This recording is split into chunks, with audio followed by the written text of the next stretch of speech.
Hello, everyone, and welcome back to Nightmare Narratives.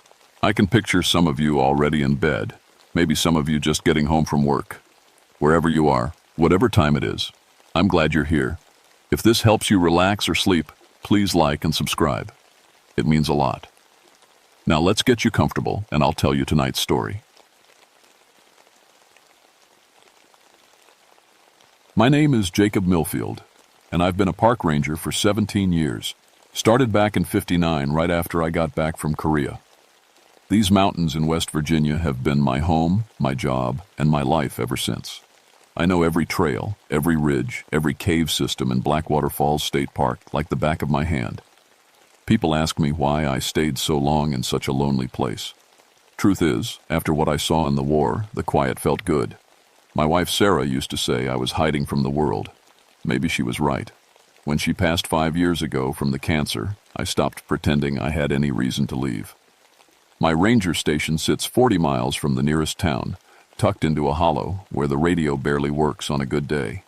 In October, when the fog rolls in thick through the canyon, you might as well be on another planet. That's how I like it. Or used to, anyway. I specialize in cave rescue, got the training in the Army, mapping tunnel systems in Korea. These limestone caves under Blackwater Canyon are tricky, full of underground rivers, narrow passages, and drops that'll kill you if you're not careful. Over the years, I've pulled out my share of weekend warriors who thought they knew better than the mountain. The Cherokee used to live in these parts, and they had stories. Old-timers in town still whisper about the empty ones who lived in the deep caves, said they'd steal your soul right out of your body, leave you walking around like a shell. Of course, I never put much stock in mountain folk tales. 17 years walking these ridges, and the only hollow men I ever saw were the ones drowning their troubles in moonshine down in Parsons. That was before October 15th, 1976, before I learned that some stories exist because they're true. It started with a missing persons report that came crackling over my radio on a Tuesday morning. 3 experienced cavers from Richmond, Dr. Elena Vasquez, her graduate student Mike Chen, and veteran caver Tom Bradley. They'd been exploring a newly discovered cave system about 6 miles up Blackwater Canyon. Should have been back Sunday night. When Tuesday rolled around with no word, their families got worried. I knew all 3 by reputation. Dr. Vasquez was a geology professor who'd mapped caves all over Appalachia. Mike was working on his thesis about underground river systems. Tom had been caving for 20 years and knew these mountains almost as well as I did. These weren't weekend amateurs. They were serious people who didn't take stupid risks. I radioed the state police, grabbed my gear, and headed up the trail. The morning was crisp and clear, with that sharp October bite that means winter's coming whether you're ready or not. The leaves were turning, reds and golds painting the mountainside like fire. Under normal circumstances, it would have been a beautiful day for a hike.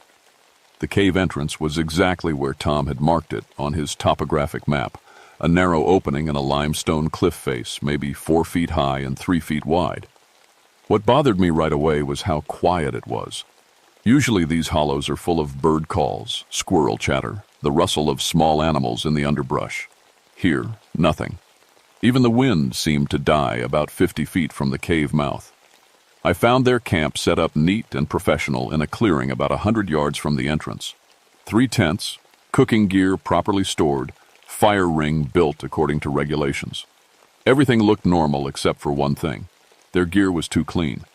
After 3 days in October weather, there should have been dew, maybe some leaves blown around. Instead, everything looked like it had been arranged yesterday. That's when I noticed the smell. Faint at first, like wet copper pennies mixed with something sweet and rotten.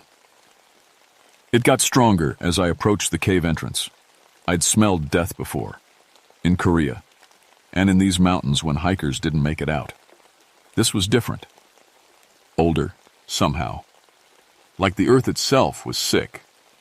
I checked my equipment. Headlamp, backup flashlight, rope, first aid kit, emergency flares, radio, though it wouldn't work underground.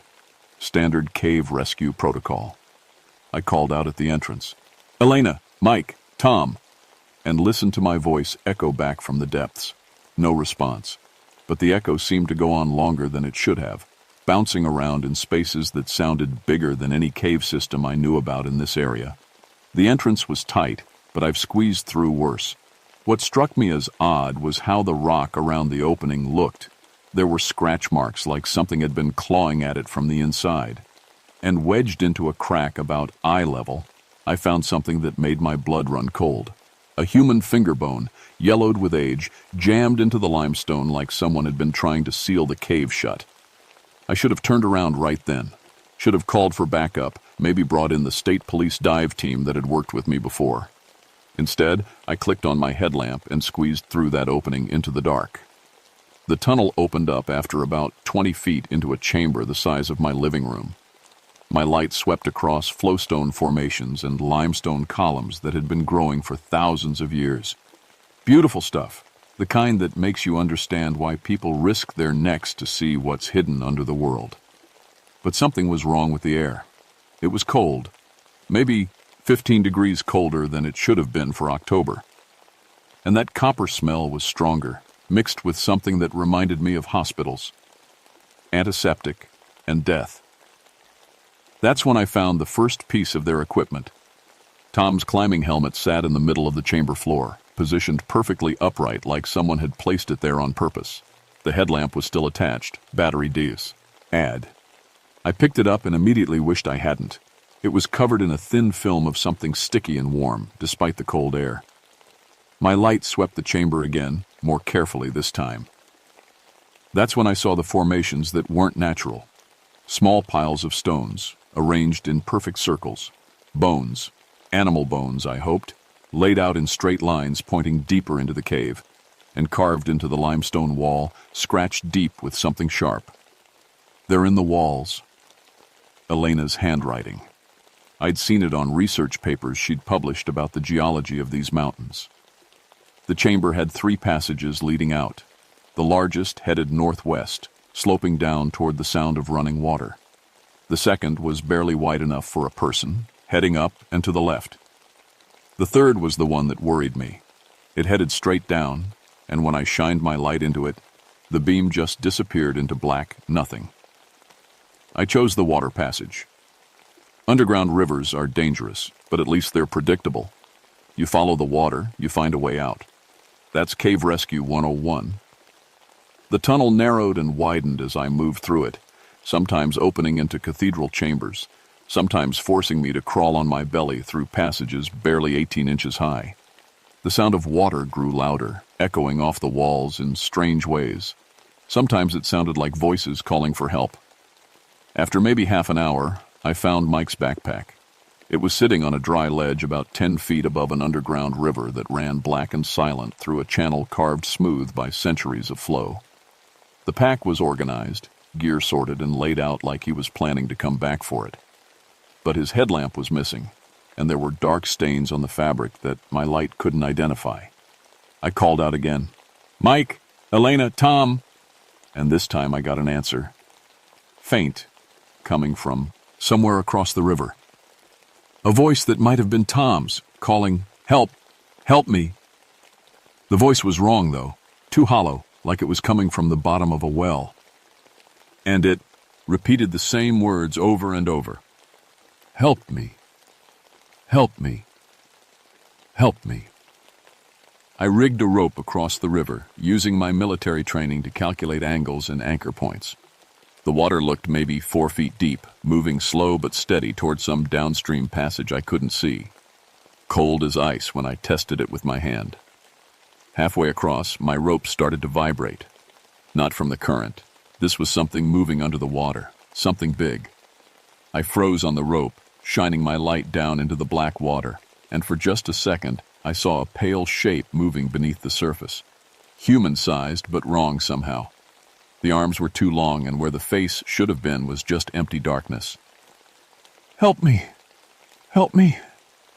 Help me!" The voice was coming from under the water. I scrambled to the far side faster than I'd moved in years, my heart hammering against my ribs. On the opposite bank, I found what was left of Tom Bradley. He was sitting against the cave wall, fully dressed in his caving gear, headlamp still working. At first glance, he looked fine. maybe sleeping or resting. But when I got closer, I saw the truth. Tom was empty. Not dead.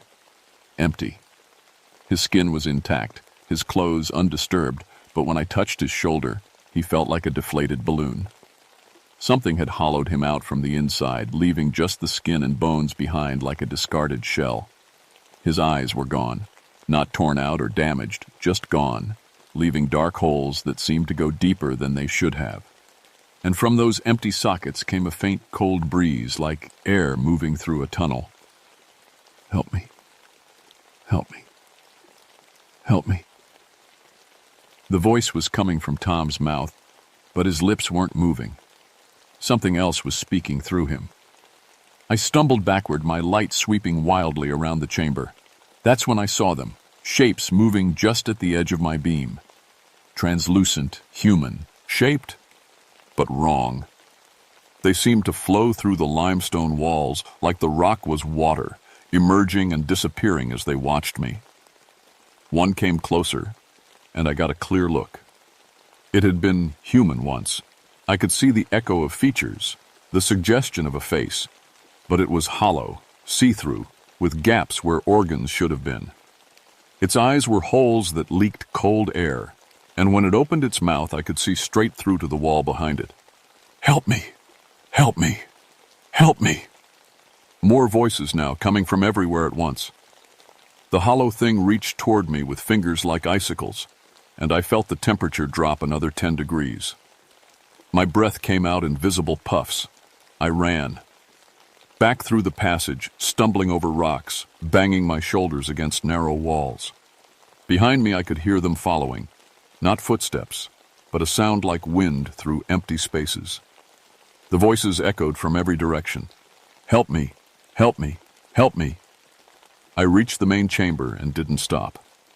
Up through the entrance tunnel, scraping my back raw against the ceiling, driven by pure animal panic. I burst out of the cave into daylight that felt like salvation. But when I looked at my watch, it said 3:30 p.m. I'd only been underground for 2 hours, but the sun was setting. October days are short, but not that short. And that's when I realized I could still hear the voices, faint but clear, coming from every cave entrance I could see along the canyon walls. Help me. Help me. Help me. I made it back to the ranger station as full darkness fell, my hands shaking so bad I could barely work the radio. First thing I did was call the state police. Sergeant Mike Kowalski had worked with me on cave rescues before. Good man, steady under pressure. Jake, you sound like hell. What happened up there? I tried to explain, but how do you tell someone that you found a man who'd been hollowed out like a Halloween pumpkin? That transparent things were moving through solid rock? Mike listened without interrupting, which I appreciated. When I finished, he was quiet for a long moment. Jake, you been drinking? Stone sober, Mike. I need you to bring the dive team up here. Something's wrong with that cave system. Real wrong. All right, we'll be there first light. But Jake, maybe you should come down to town tonight. Stay at the motel. I almost did. Almost packed my gear and left those mountains for the first time in 17 years.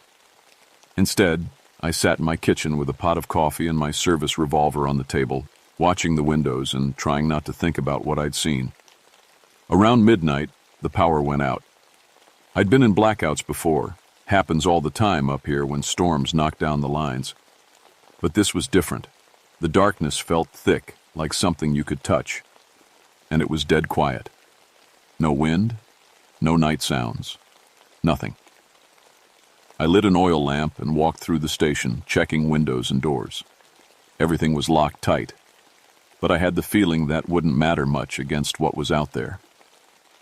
That's when I heard the tapping. Soft at first, coming from the kitchen window. Tap, tap, tap, like fingernails against glass. When I raised the lamp to look, I saw a face pressed against the window.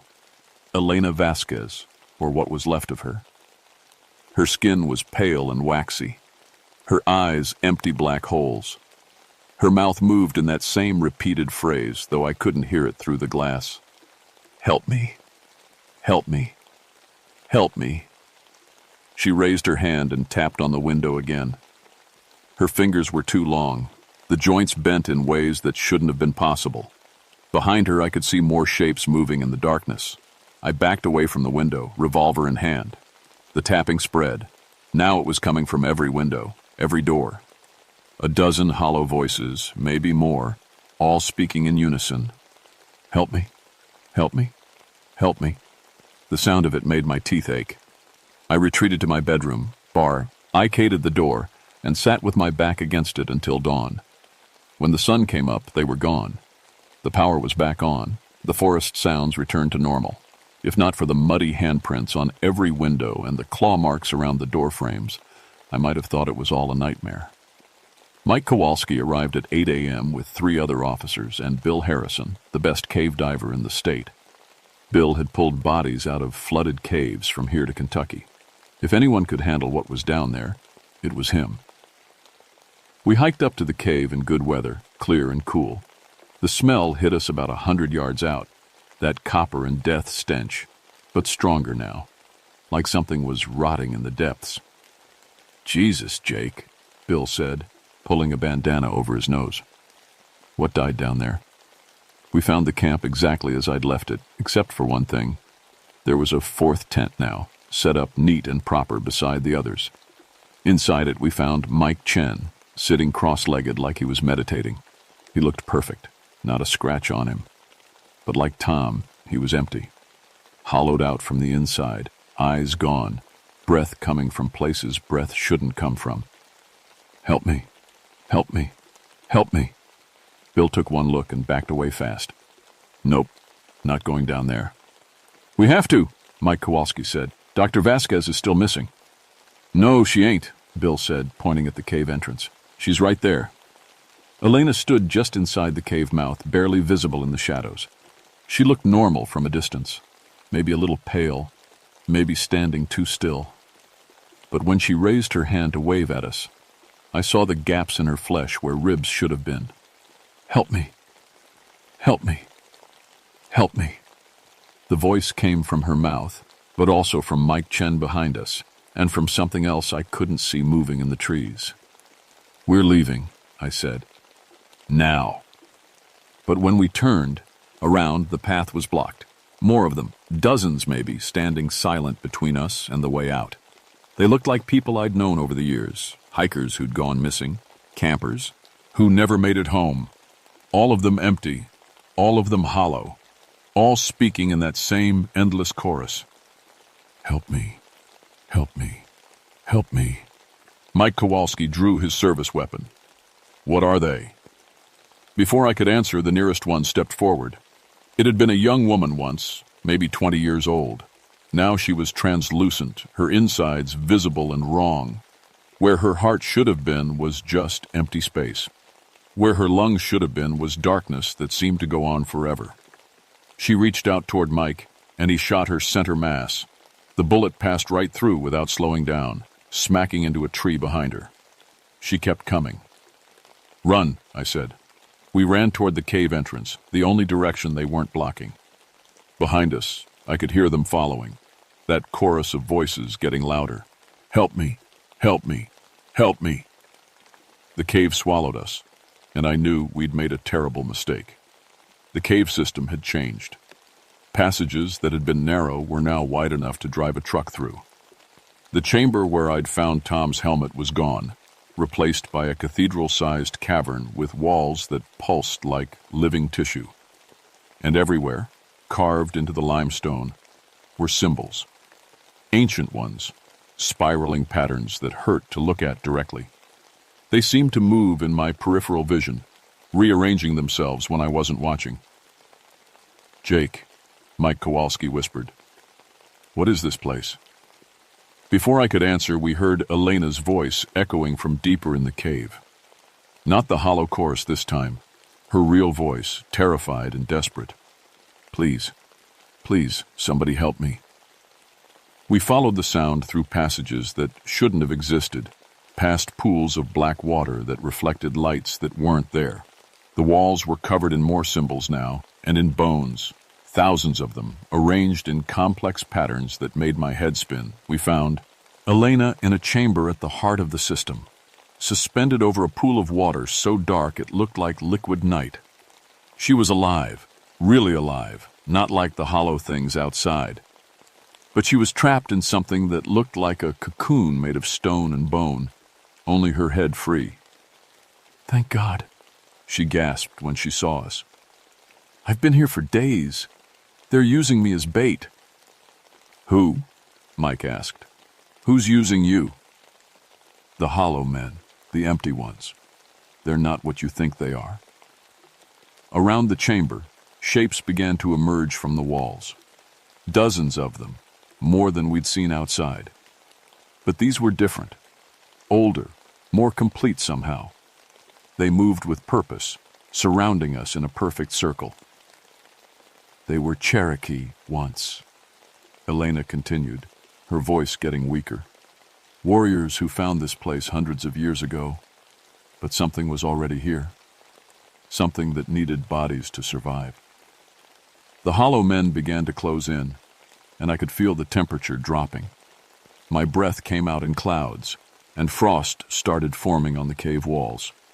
"It's a parasite," Elena said. "It eats souls, leaves the bodies behind as shells, but it needs living hosts to reproduce. That's why they kept me alive, to draw in more people." One of the creatures spoke, and its voice was like wind through empty spaces. "The ranger understands now. He has seen the truth. He will join us willingly." I looked into its empty eye sockets and saw something that made me understand.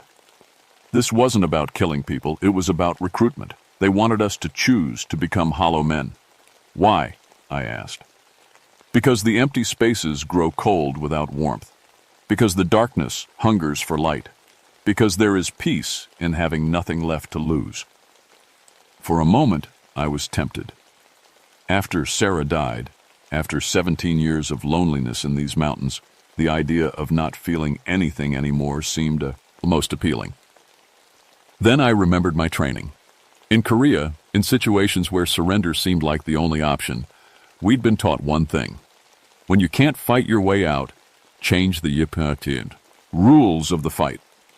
I pulled out my emergency flares, 4 of them, military surplus, bright enough to light up a football field. "Bill, Mike, close your eyes." I ignited all 4 flares at once and threw them into the circle of hollow men. The light hit them like acid. They screamed, not with voices, but with the sound of air rushing through empty spaces. Their translucent bodies began to smoke and writhe, and for the first time they looked genuinely afraid. "The pool," Elena shouted. "It's connected to all the caves in the region. Destroy it." I could see what she meant now. The dark water wasn't just a pool. It was a gateway, a connection point that allowed these things to travel through the entire cave system. Destroy that, and we'd trap them in this one chamber. I pulled out my last flare and tossed it into the black water. The effect was immediate and terrible. The water began to boil, and the hollow men's screams rose to a pitch that made the cave walls crack. The stone cocoon holding Elena crumbled, and she dropped into my arms. But the hollow men weren't gone. They were getting desperate. They rushed us all at once, trying to possess our bodies before their gateway was completely destroyed. I felt one of them slam into me, and suddenly I was freezing from the inside out. It was trying to hollow me out, to steal everything that made me human. I could feel my memories starting to fade, my emotions draining away like water through a sieve. But 17 years in these mountains had taught me something about cold. You don't fight it. You accept it, use it, make it work for you. Instead of resisting the hollow man's intrusion, I embraced it, pulled it deeper into myself. And then I showed it what real emptiness looked like. Sarah's death, the loneliness of 17 years, the weight of all the people I couldn't save, all the bodies I'd pulled out of these caves too late. The hollow man had expected to find a full soul to steal. Instead, it found someone who was already partially empty. The creature recoiled, confused and weakened. That gave me the opening I needed. I grabbed another flare from Bill's pack and jammed it directly into the thing's translucent chest. It dissolved like morning mist, taking with it the cold that had been eating me alive. Around the chamber, the other hollow men were retreating, their connection to the dark pool severed. They faded back into the walls, but I knew they weren't gone. Just trapped, cut off from their hunting grounds. "We need to leave," I said. "Now." The cave system was collapsing, the ancient limestone finally giving way after centuries of supernatural strain. We ran through passages that crumbled behind us, Elena leaning on Mike for support, all of us driven by the knowledge that we had maybe minutes before the whole mountain came down on our heads. We made it out just as the entrance collapsed, sealing the hollow men in their limestone prison. The sound of falling rock echoed through the canyon for 10 minutes, and when it finally stopped, the unnatural silence was gone. Birds were singing. Squirrels chattered in the trees. The world felt alive again. The official report listed it as a cave-in caused by structural instability. 3 experienced cavers had been exploring an unmapped system when geological stress caused a collapse. One survivor, Dr. Elena Vasquez, had been rescued by park rangers before the entrance was sealed. Elena backed up my story as much as she could. She'd been conscious through most of her captivity and had seen enough to know that what happened in that cave couldn't be explained by conventional science. But she also knew that no one would believe the truth. The missing persons cases in the region dropped to almost 0 after that October. Hikers stopped disappearing on the trails. Campers stopped vanishing from their tents. Whatever connection the hollow men had been using to hunt throughout the mountains was broken, but not destroyed. I stayed on as a ranger for 3 more years, until my mandatory retirement in 1979. During that time, I mapped every cave entrance in a 50-mile radius, looking for signs that the hollow men had found a new way to reach the surface. Most of the caves were clean, just normal limestone formations with nothing worse than bats and the occasional black bear. Most of them. In the summer of '78, I found scratch marks around the entrance to Seneca Caverns, about 30 miles north of Blackwater Canyon. Claw marks in the limestone, like something had been trying to dig its way out from the inside. I sealed that entrance with concrete and steel bars, then filed a report recommending it be declared structurally unsound. There were others. Cave entrances that felt wrong, that carried that familiar copper and death smell on the wind. Each time I sealed them as best I could and made up reasons why they should be closed to the public. Elena went back to Richmond and never returned to West Virginia. She published her thesis on underground river systems but never mentioned what she'd seen in the depths. Sometimes she sends me Christmas cards with no return address. We don't talk about what happened, but we both know it's not over. Because the thing is, when I dream at night, I can still hear them sometimes. Faint and far away, muffled by tons of limestone and steel, but still calling, "Help me, help me, help me." And every now and then, when I'm hiking alone in the deep woods and the shadows get long, I catch glimpses of translucent shapes moving just at the edge of my vision. They can't hunt anymore. Their gateway is broken, their connection severed. But they're still there, trapped in the spaces between the rock, waiting for someone foolish enough to dig too deep or explore too far. The Cherokee were right about the empty ones. They do steal souls through the caves. But what the old stories didn't mention is that sometimes, when you fight monsters long enough, you start to become empty yourself. I'm retired now, living in a small house in Parsons, close enough to the mountains to keep watch, but far enough away to sleep most nights. People in town think I'm just another old ranger with too many stories and not enough sense to stop telling them. They're probably right. But I keep my emergency flares handy, and I make sure to check the local missing persons reports every week. Because I know that somewhere in the limestone depths of Appalachia, the hollow men are still waiting, still calling for help, still hoping someone will be foolish enough to answer. And if they ever find a way out of their stone prison, I'll be ready for them. After all, I've got 17 years of experience dealing with empty spaces. And sometimes it takes someone who's already hollow to fight the things that live in the dark.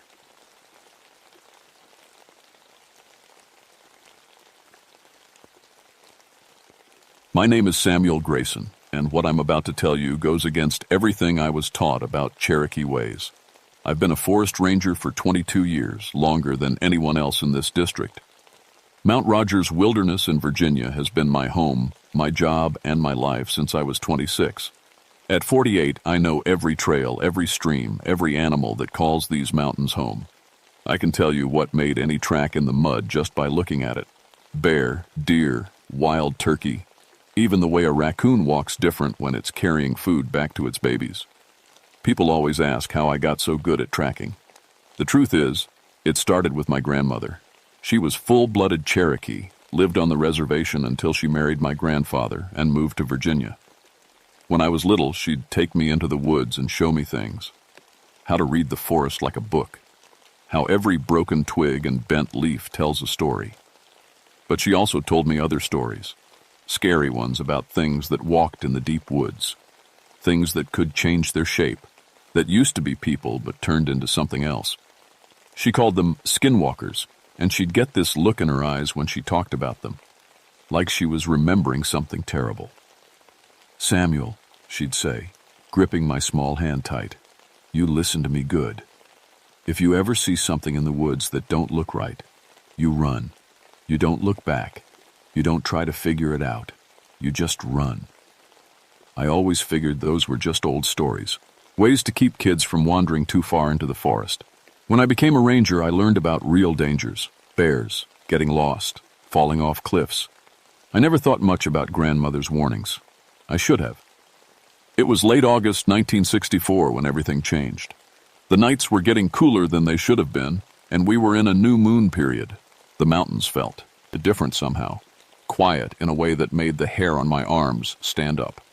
I was working the highest part of my district, up near Mount Rogers Peak. It's isolated up there, 25 miles from the nearest paved road, nothing but forest and meadows and thick patches of rhododendron that grow so dense you can't see 3 feet into them. The call came in on my radio around noon. Local farmer named Bill Henderson said something was killing his cattle. Not just killing them, tearing them up bad, real bad. "Sam," Bill's voice crackled over the radio, "I've seen bear attacks before. This ain't no bear. This is something else." I loaded up my truck with the usual gear. Camera for taking pictures of tracks and bite marks, measuring tape, plaster for making casts of paw prints, my rifle, just in case we were dealing with a sick or injured predator. The drive to Bill's farm took me through some of the prettiest country in Virginia, rolling hills covered in oak and maple, little streams running clear and cold. But as I got closer to his place, things started feeling wrong. I couldn't put my finger on it at first. Then I realized I wasn't seeing any animals. No deer grazing in the fields, no squirrels running across the road. Even the birds seemed to have gone somewhere else. Bill met me at his front gate. He was a tough old guy, been farming these hills for 30 years, but when he shook my hand, I could feel it trembling. "It's in the back pasture," he said. I don't think you've ever seen anything like this, Sam." He was right. The cow was a big Holstein, probably weighed 800 pounds. Whatever killed her had torn her throat out, but that wasn't the worst part. The worst part was how neat everything else looked, like someone had drained all the blood out of her without spilling a drop. The ground around her was clean, too clean, and the tracks, that's wet. Here things got really strange. I circled that dead cow 3 times, taking pictures from every angle. The bite marks on her throat were wrong, too big for a dog, too small for a bear, and the wrong shape for either. They looked almost like human teeth marks, if human teeth were twice as long and sharp as razors. But it was the tracks that made my skin crawl. I found paw prints in the soft mud near the stream. Big ones, bigger than any dog I'd ever seen. They looked like wolf prints, but we don't have wolves in Virginia. Haven't for over 100 years. I made plaster casts of the best ones, measuring them careful like I always do. That's when I found the other tracks. 20 feet away in a muddy patch by some blackberry bushes, I found human footprints. Bare feet, adult-sized. They came from the same direction as the wolf tracks, following the same path to the dead cow. I followed both sets of tracks back toward the tree line. The wolf prints were clear and deep in the mud. 4 toes, claw marks, the classic teardrop shape of the paw pad. But every 30 or 40 feet, something weird happened. The wolf tracks would get shallow, then disappear completely. And right where they ended, I'd find human footprints. Not near the wolf tracks. Not mixed up with them. right where they ended, like the wolf had just stood up and started walking on two legs. I told myself there had to be a logical explanation. Maybe someone had been tracking the same animal I was tracking. Maybe they'd been following it, trying to see where it went. That would explain why the footprints followed the same path, but it didn't explain why I never found places where both tracks appeared together. And it sure didn't explain what I found at the edge of the forest. Hanging from a low branch of an oak tree, about 8 feet off the ground, was a piece of skin, not fur. Skin, pale and wrinkled, like leather that had been soaked in water and then dried out. It was roughly the size and shape of a person's torso, with ragged holes where the arms and head would attach. I stared at that thing for a long time, my camera hanging around my neck, forgotten. Every rational part of my brain was screaming that this was some kind of hoax, kids playing pranks maybe, or some sick person trying to scare folks. But deep down, in a part of my mind I usually tried to ignore, I could hear my grandmother's voice. They wear the skins of animals, Samuel. But underneath, they're still human, still hungry. I took pictures of everything. The tracks, the dead cow, the skin hanging from the tree. Then I packed up my gear and headed back to the ranger station to develop the photos and write my report. The drive back felt longer than usual. The sun was getting low, throwing long shadows across the road. I kept checking my rearview mirror, but I couldn't shake the feeling that something was following me, something that stayed just out of sight, moving through the trees alongside the road. Back at the station, I spread the photos out on my desk and studied them under the bright fluorescent lights. The bite marks were clearer in the pictures. Definitely not any animal I knew. The tracks were perfect, too perfect, like something had carefully placed each paw print exactly where it needed to be. And the skin. In the photographs, it looked even more human than it had hanging from the tree. I was so focused on the pictures that I almost didn't notice when the normal night sounds stopped. The crickets, the tree frogs, even the distant hoot of an owl. Everything went quiet all at once, like someone had turned off a radio. That's when I heard the voice calling my name. Sam. Samuel Grayson. It was coming from outside, somewhere in the darkness beyond my windows. A woman's voice, soft and sweet. It sounded familiar, but I couldn't place it. Sam, come outside. I need help. I grabbed my flashlight and went to the window. The beam cut through the darkness, but I couldn't see anyone. The voice seemed to be coming from the tree line, maybe 50 yards away. Who's there? I called out. It's me, Sam. Don't you recognize my voice? And suddenly, I did. It was my grandmother's voice. Exactly the way she used to sound when I was little, when she'd call me in for dinner from the woods behind her house. But my grandmother had been dead for 15 years. I stood at that window for what felt like hours, my flashlight beam dancing across the trees, my heart pounding so hard I could hear it in my ears. The voice kept calling, sometimes close, sometimes far away, always using my grandmother's words, but somehow wrong. Like someone doing an impression of her, getting all the words right, but missing the feeling behind them. Samuel, baby, come out here. Grandmother needs to show you something. Every instinct I had was screaming at me to stay inside, lock the doors, maybe call for backup.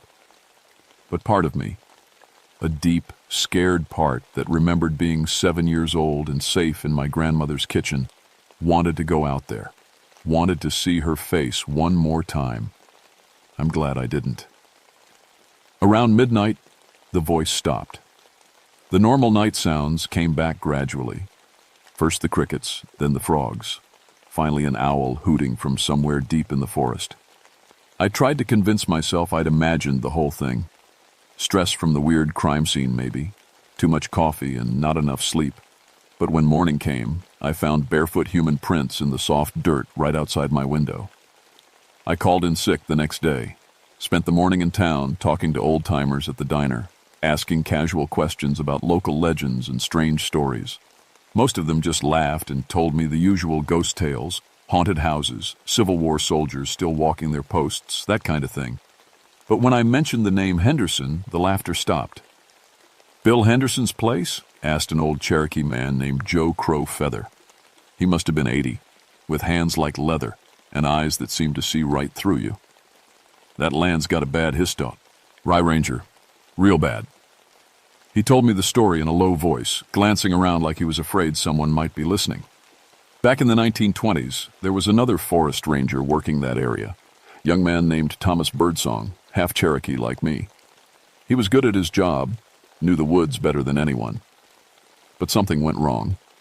Birdsong started acting strange, staying out in the forest for days at a time.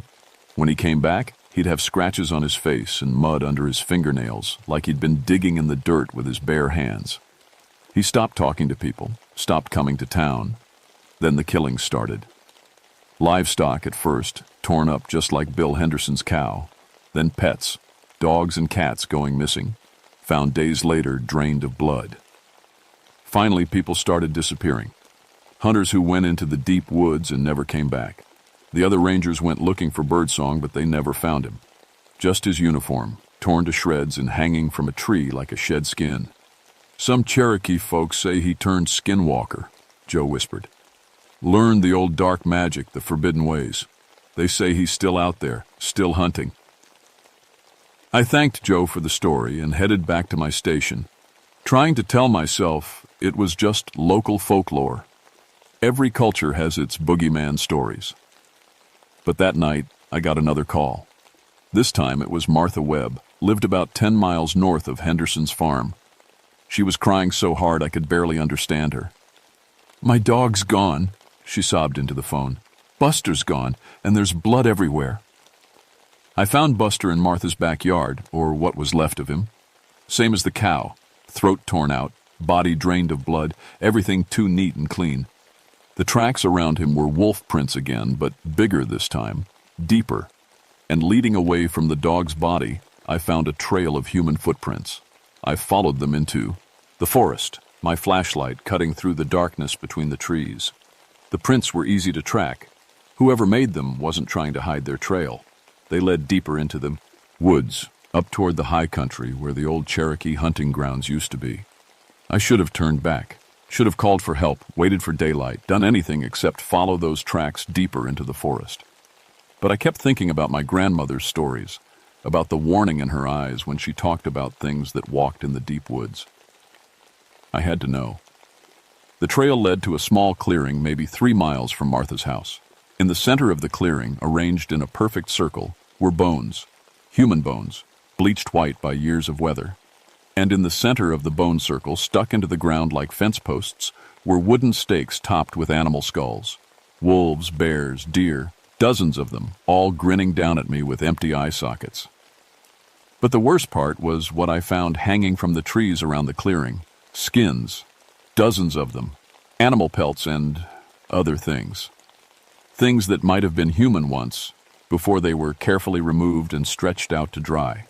They moved in the night breeze like flags, rustling and whispering. That's when I realized I wasn't alone.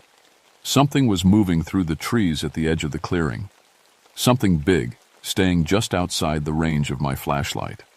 I could hear it circling me, paws crunching on dead leaves, but every time I turned toward the sound, it was already somewhere else. Then I heard my grandmother's voice again, but different this time. Hungry. "Found my special place, did you, Samuel? Took you long enough." The voice was coming from directly behind me now. I spun around, my flashlight beam sweeping across the trees, and for just a second I saw it. It stood on 2 legs like a man, but it was covered in gray wolf fur from head to toe. Its face was the worst part. Human features stretched and twisted to fit over a wolf's skull. My grandmother's eyes looking out full, a muzzle full of sharp teeth. "Grandmother always told you stories," it said, and its voice was exactly like hers, down to the little cat she used to get when she was sad. "But she never told you the most important one, the one about me." I tried to run, but my legs felt like they were made of lead. The creature, whatever it was, started walking toward me, and with each step it changed. The wolf fur fell away in patches, revealing pale human skin underneath. Its face shifted and flowed like melted wax, cycling through different features. Sometimes it looked like my grandmother. Sometimes like Thomas Birdsong, the ranger from Joe's story. Sometimes like things I didn't recognize. "You want to know what really happened to Birdsong?" it asked, its voice changing with each new face. "He found this place, just like you did. Found the old magic, the forbidden ways your grandmother was so scared of. She knew about this place, Samuel. Knew about me. That's why she filled your head with warnings." It was close enough now that I could smell it. Wet animal fur mixed with something rotten, like meat left too long in the sun. "She was trying to protect you from your heritage," it whispered. "But Cherokee blood calls to Cherokee blood. That's why you're such a good tracker. That's why you found this place. It's in your nature." I finally found my voice. "You're not Cherokee. You're just some sick thing that learned to wear our faces." It laughed, and for a moment it sounded exactly like my grandmother when she was amused by something I'd said. "Oh, Samuel, I'm more Cherokee than you'll ever be. I learned the old ways, the ones your people forgot, the ones they were too scared to remember." That's when I remembered something my grandmother used to do when she told me the scary stories. She'd always end them the same way, by teaching me a protection song. A simple Cherokee seat. That was supposed to keep bad spirits away. I'd always thought it was just something to make me feel better, like a lullaby. But as the creature reached for me with hands that were becoming claws, I started singing it. The effect was immediate. The creature stumbled backward like I'd hit it with something physical. Its face twisted in pain, cycling through a dozen different shapes. "Where did you learn that?" it snarled. I kept singing, my voice getting stronger. The words my grandmother had taught me came back like I'd been practicing them every day for 40 years. And suddenly I understood. She hadn't been telling me fairy tales. She'd been preparing me for this moment. "She knew," I said between verses. "Grandmother knew you were out here. She knew I'd find you someday."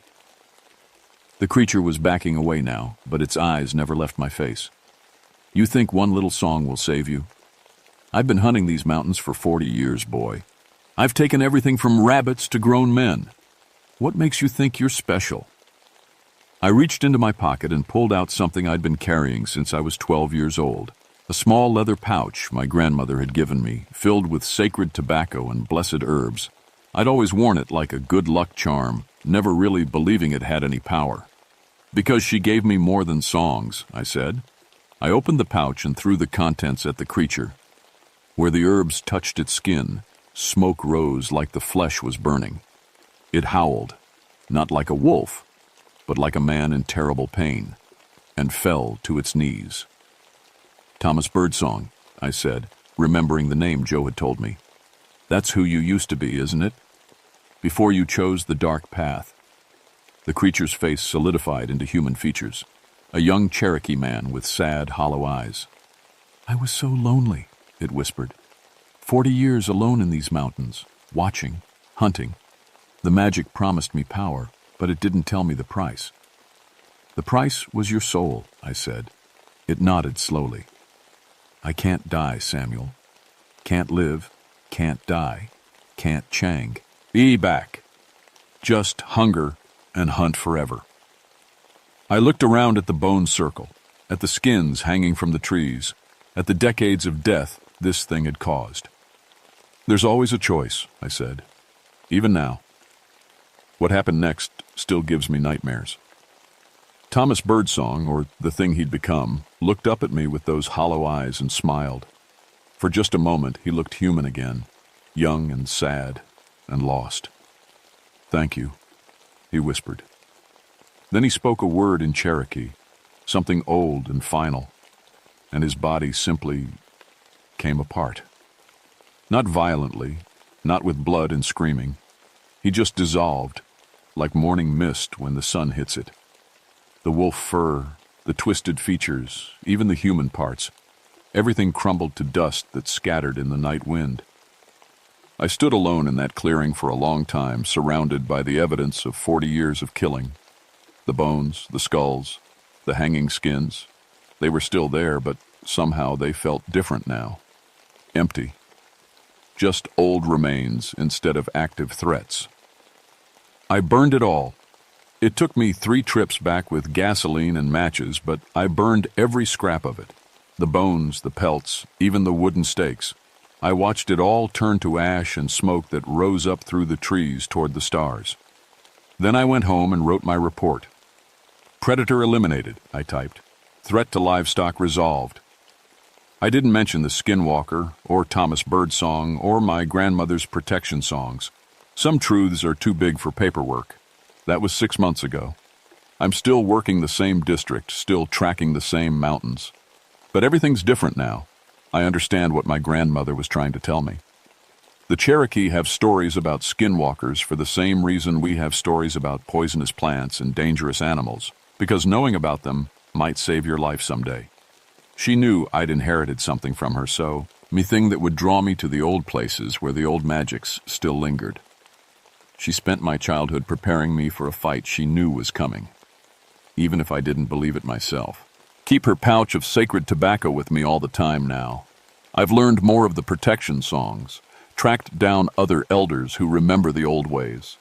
Because Thomas Birdsong might be gone, but he wasn't the only one who ever walked the dark path.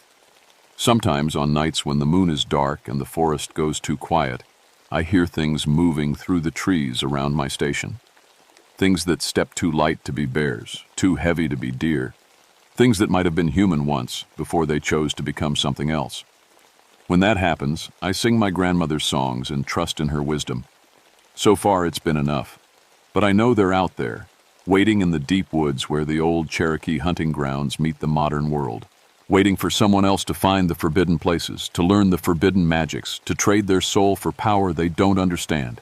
And when they do, I'll be ready, because that's what rangers do. We protect the forest and everyone in it, even from the things that used to be human. My name is Samuel Grayson, and now you know why I never go into the woods unarmed, why I always carry my grandmother's medicine pouch, and why I still believe in the old stories. Some warnings are worth listening to, even when they come from the grave.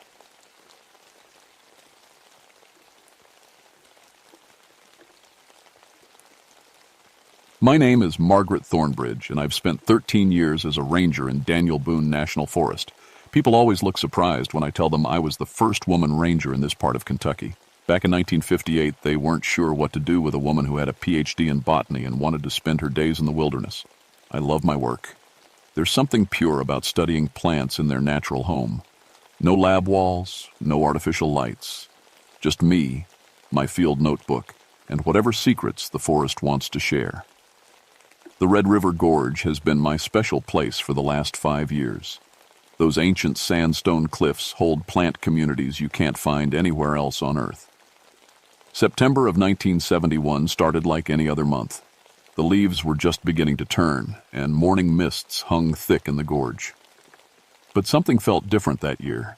The air was too warm for fall, and the plants seemed restless somehow. I know how that sounds. But after 13 years out here, you learn to trust your gut feelings. I was working on a botanical survey of the deeper parts of the gorge, places where you need ropes to get down and serious hiking boots to get back up, the kind of spots where city folks never go, where the old-growth forest still remembers what it was like before humans showed up with their chainsaws and concrete. My grandmother used to tell stories about these mountains, Cherokee legends about plants that could think, trees that could hunt. As a scientist, I always smiled and nodded, the way you do when someone you love tells you something impossible. Plants don't think. Plants don't hunt. They just grow toward the sun and send down roots. I never believed those old stories. I should have. The first signs something was wrong came on a Tuesday morning. I was collecting samples of a rare fern species, carefully cutting small pieces and placing them in my plant press.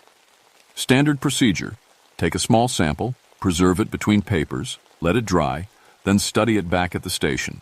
But when I opened my press the next morning, the fern pieces had grown. Not just stayed alive, actually grown.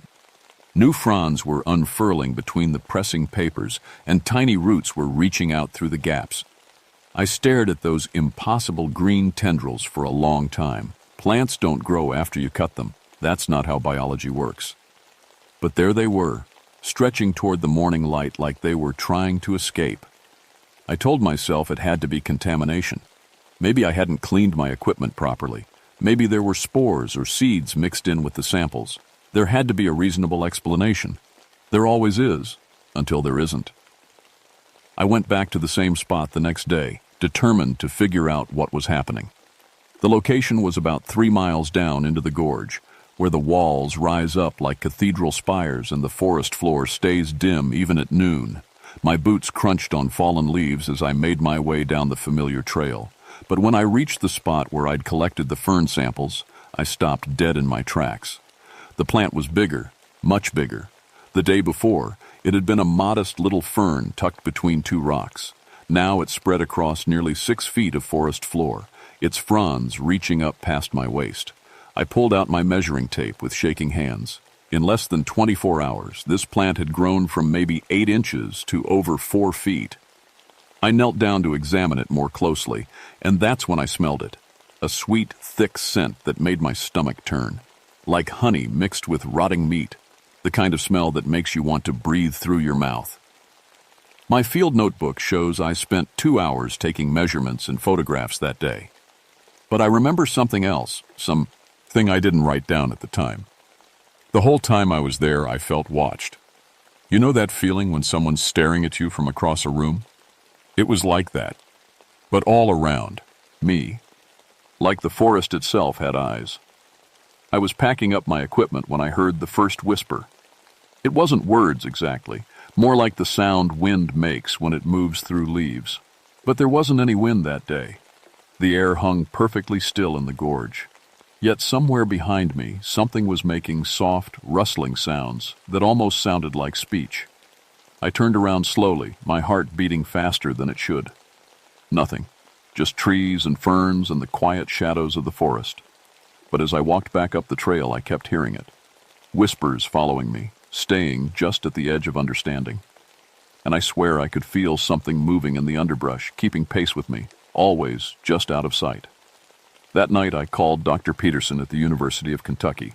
He'd been my thesis advisor, and he was the smartest botanist I knew.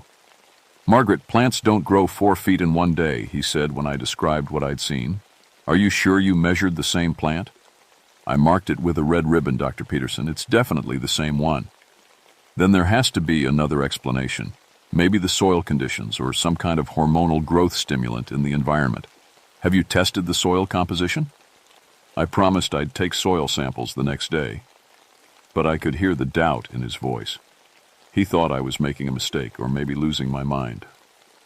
13 years in the wilderness can do that to people, he might have been thinking. I wished I was wrong. I wished I was crazy. But when I went back the 3rd day, things got worse. The giant fern wasn't alone anymore. 3 other plants near it had grown to impossible sizes overnight. A moss that should have been a thin green carpet now hung in thick curtains from the trees. A small wildflower had turned into a massive thing with blooms as big as dinner plates. And they were all making that whisperance, G sound. I was bent over collecting soil samples when I heard something that made my blood go cold. Mixed in with the plant whispers, I heard what sounded like a human voice. Faint and distant, but definitely human. "Help! Me!" I stood up fast, nearly dropping my sample containers. "Hello?" I called out. "Is someone there?" The whispers stopped. The forest went completely silent. No birds, no insects, no wind. Nothing. Then, from somewhere deeper in the gorge, I heard it again. "Help! Me!" I followed the sound, pushing through brush that seemed thicker than before. Branches caught at my clothes and hair as if they were trying to hold me back. The sweet, rotting smell got stronger with every step. I found the source of the voice in a small clearing about 50 yards from where I'd been working. At first, I thought it was a hiker who'd gotten lost and injured. Someone was lying on the ground, partially hidden by ferns and moss. But as I got closer, I realized something was terribly wrong. The person wasn't lying on the ground. They were growing from it. Thick green vines wrapped around arms and legs. Roots had grown through the torso, spreading out into the forest floor. Moss covered most of the face, but I could still see one eye blinking slowly in the dim light. "Help! Me!" The thing whispered again, and I saw its mouth move under the green growth. I stumbled backward, my hands shaking so badly I could barely hold my equipment. This wasn't possible. People don't turn into plants. Plants don't keep people alive while they consume them. But that eye kept looking at me, pleading and desperate and horribly aware. I ran. I'm not proud of it, but I ran all the way back to the ranger station, my heart pounding and my mind spinning with impossible thoughts. I should have called for help right away. Should have contacted the sheriff or the state police or someone. I with more authority than a forest ranger with a botany degree. Instead, I spent 3 days trying to convince myself I'd imagined it all. Maybe I'd seen a deer carcass overgrown with vines. Maybe the stress of working alone for so long was getting to me. Maybe the shadows and the strange smells had played tricks on my mind. But on Saturday morning, Dr. Peterson called me. "Margaret, I'm driving down with 2 of my graduate students," he said. His voice sounded tight with worry. "We want to see this impossible fern of yours." "Dr. Peterson, I don't think that's a good idea. We'll be there by noon. This could be a significant botanical discovery. If there's some unknown growth factor in that area, we need to document it properly." I tried to argue, tried to tell him about the person I'd found, but how do you explain something like that over the phone? He'd think I was having a breakdown. Maybe I was. They arrived right on schedule. Dr. Peterson, tall and serious with his gray beard, Jenny Morrison, an enthusiastic graduate student who specialized in forest ecology, and Tom Bradley, a quiet guy working on his dissertation about plant biochemistry. "So, where's this miracle fern?" Dr. Peterson asked as we hiked down into the gorge. I led them to the spot, my stomach churning with each step. The sweet, rotting smell hit us while we were still 20 yards away. "Jesus," Tom muttered, covering his nose with his shirt. "What died down here?" When we reached the clearing, all 3 of them stopped and stared. The fern had grown even more. It now covered nearly the entire space between the trees, its fronds reaching up into the canopy above us. But it wasn't just the size that shocked them. It was moving, not swaying in the wind. There still wasn't any wind in the gorge, actually moving, like it was alive and aware of our presence. Fronds turned toward us like heads tracking our movement. Parts of the plant pulsed with a slow, steady rhythm that looked disturbingly like breathing. "This is impossible," Jenny whispered.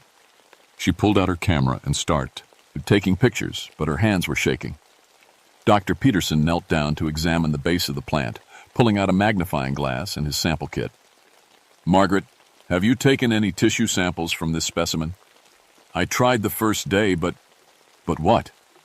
I watched him reach toward the plant with his collection knife, and every instinct in my body screamed at me to stop him. "Dr. Peterson, don't!"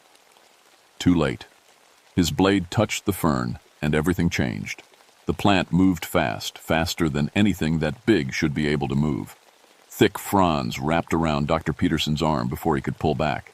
He cried out in surprise and pain as the plant lifted him off his feet. "Help me!" he shouted, and Tom and Jenny rushed forward to grab his free arm. They pulled, but the plant was stronger, much stronger. More fronds reached out, wrapping around Tom's waist and Jenny's leg. The sweet smell became overwhelming, and I realized it wasn't just a smell. It was some kind of drug. The air itself was making us dizzy and slow. I stumbled backward, fighting against the mental fog, and grabbed the emergency flare from my pack. My hands felt clumsy and distant, but I managed to light it. The bright red flame cut through the dim forest light. "Fire!" I shouted, though my voice sounded strange and far away. "Plants hate fire!" I held the flare toward the base of the fern, and the effect was immediate. The plant let go of all 3 researchers so quickly they fell to the ground in a heap. The fronds writhed away from the flame, making sounds that were definitely not normal plant sounds. Sounds that were almost like screaming. "Run!" I grabbed Dr. Peterson's arm and hauled him to his feet. "Everyone run!" We stumbled out of the clearing, half carrying Jenny, who seemed the most affected by whatever the plant had released into the air. Behind us, I could hear the forest coming alive. Rustling, whispers, and underneath it all, a sound like many voices calling our names. We made it halfway up the trail before Tom collapsed.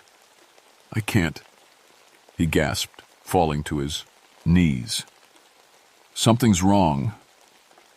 I looked back at him and saw thin green lines spreading up his arms, veins that pulsed with an unnatural light. Where the plant had grabbed him, something was growing under his skin.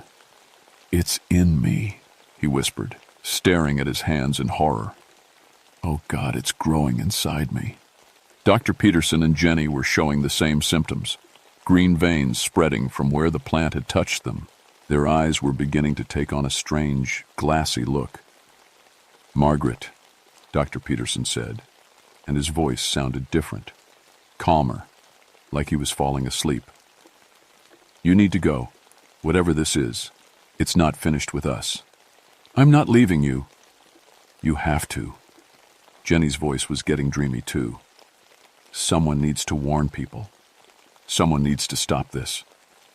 The green veins were spreading faster now, and I could see tiny leaves beginning to sprout from their skin. They were changing, turning into something that wasn't quite human anymore. "Go," Tom said, sinking down onto the trail. Roots were already starting to emerge from where he sat, digging into the forest floor. "Please, just go." I ran again, but this time I could hear them calling my name as I fled, their voices joining the whisper chorus of the forest. They weren't calling for help anymore. They were calling me to come back. I made it back to the ranger station and immediately called the Kentucky State Police. But how do you explain that 3 university researchers were being turned into plants by a forest that had somehow become carnivorous? They thought I was in shock, maybe suffering from hypothermia or exposure. "Ma'am, we'll send a search and rescue team," the dispatcher said. "Just stay where you are and try to remain calm." But I couldn't stay calm. Every few minutes the phone would ring. When I answered, I'd hear familiar voices speaking in that dreamy, distant way. "Margaret, come be back." Dr. Peterson's voice drifted through the receiver. "It's beautiful here. You don't understand what you're fighting." "The forest wants to help you," Jenny whispered during another call. "You're part of it now. You breathe the spores. They're already growing in your lungs." I hung up each time, but I was starting to feel it. A strange tickling sensation in my chest, a taste like honey and decay at the back of my throat. When I coughed, tiny flecks of green came up. The search and rescue team arrived at sunset, but I couldn't let them go down into the gorge, not at night, when the forest was strongest. I convinced them to wait until morning, told them the terrain was too dangerous in the dark. That night, I sat in my station with every light burning, reading everything I could find about carnivorous plants and forest ecology. But nothing in my textbooks explained what was happening in the Red River Gorge. Around midnight, I found my grandmother's old journal in a box of family things.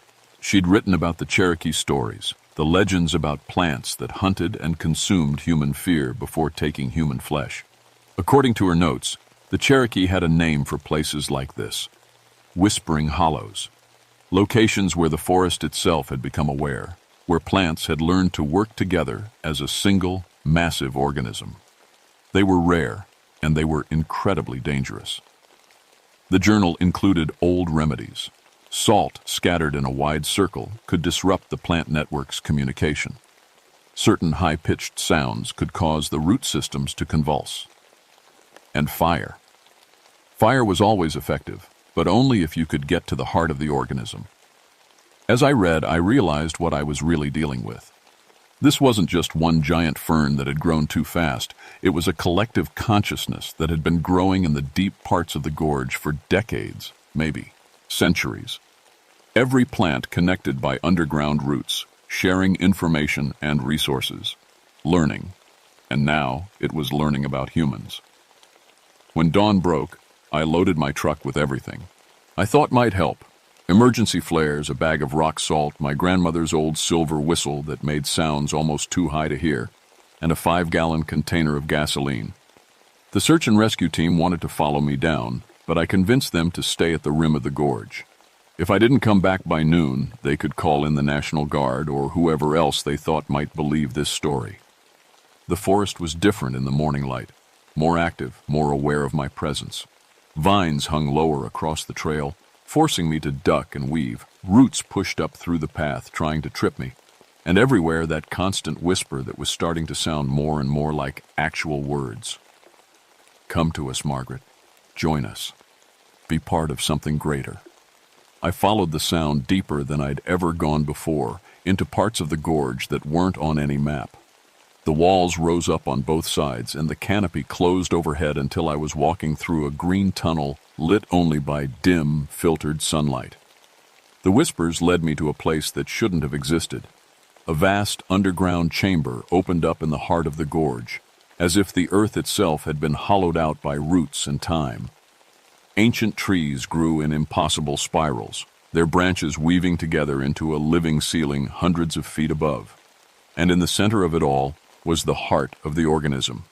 It looked like a massive flower, but made of flesh and bark and bone. Petals the size of garage doors pulsed with that slow, breathing rhythm. In the spaces between the petals, I could see faces. Tom, Jenny, Dr. Peterson, and others I didn't recognize. Dozens of others, all with that same peaceful, dreamy expression. They were still alive, still aware, but they weren't human anymore. They were parts of something larger, something that had been growing in the darkness for longer than my grandmother's grandmother had been alive. "Welcome, Margaret," the forest said, and now it spoke with all their voices at once. "You've been running from us, but you can't run from what's already inside you." I felt it then, the growing things in my lungs, the green veins starting to show under my skin. I had maybe minutes before I became like them, before I lost myself to this thing that called itself a forest, but was really something much older and hungrier. I pulled the silver whistle from my pocket and blew as hard as I could. The sound that came out wasn't quite music and wasn't quite noise. It was something that made every plant in the chamber writhe and convulse. The massive flower thing in the center let out a sound like screaming wind, and all the faces trapped in its petals opened their mouths in silent agony. While it was distracted by the sound, I scattered salt in a wide circle around myself, then started splashing gasoline on everything within reach. "You can't destroy us," the forest said, its voice full of pain and rage now. "We are older than your species. We were here before you, and we will be here after." "Maybe," I said, pulling out a flare. "But you won't be here after this." I lit the flare and dropped it into the gasoline. The chamber exploded into flame and chaos. Every plant for miles screamed at once, and sound that wasn't quite sound, more like a pressure in my head that made my teeth ache. The massive flower writhed and burned, and the faces trapped in its petals looked almost grateful as the fire consumed them. I ran through burning forest, my lungs full of smoke and my skin singed by floating embers.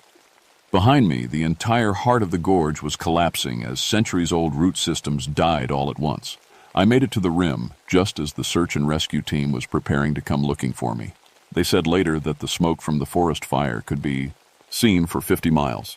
The official report blamed the fire on a lightning strike, even though there hadn't been any storms that week. 3 university researchers were listed as missing, presumed dead in the blaze. The Kentucky State Forest Service closed that section of the Red River Gorge indefinitely. I resigned from my job as a ranger 2 weeks later. Told them I needed a change of career, maybe something in a city where there weren't so many trees. But that's not the whole truth. The fire destroyed the heart of the organism, but not all of it. Root systems that old and that extensive don't die easy. In the months after the fire, I started getting reports of unusual plant growth in other parts of the forest. Small things at first, wildflowers blooming out of season, trees growing too fast, moss that seemed to move when no one was looking. And sometimes, late at night, my phone still rings. When I answer, I hear familiar voices calling my name from what sounds like a very great distance. The green veins under my skin faded after the fire, but they never completely disappeared. Sometimes, when I'm tired or stressed, I can still see them, and I can still feel the growing things in my lungs. Dormant, but not dead.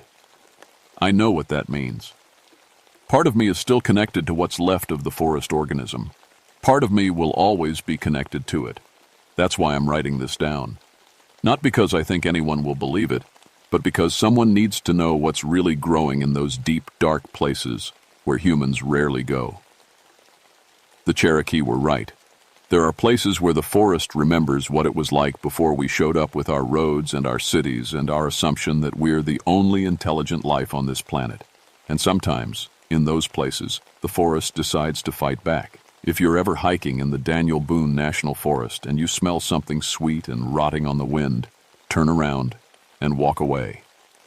If you hear whispers that almost sound like words, don't listen. And if you see plants that are growing too big, too fast, don't get curious. Just run.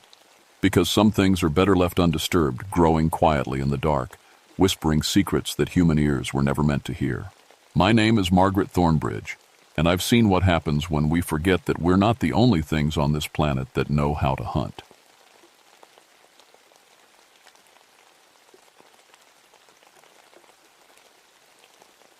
My name is Benjamin Holloway, and I've been a forest ranger for 19 years. People think my job is all about fighting fires and rescuing lost hikers, but most of my work happens in places where time seems to stand still. I specialize in taking care of old historical sites scattered through the Monongahela National Forest in West Virginia.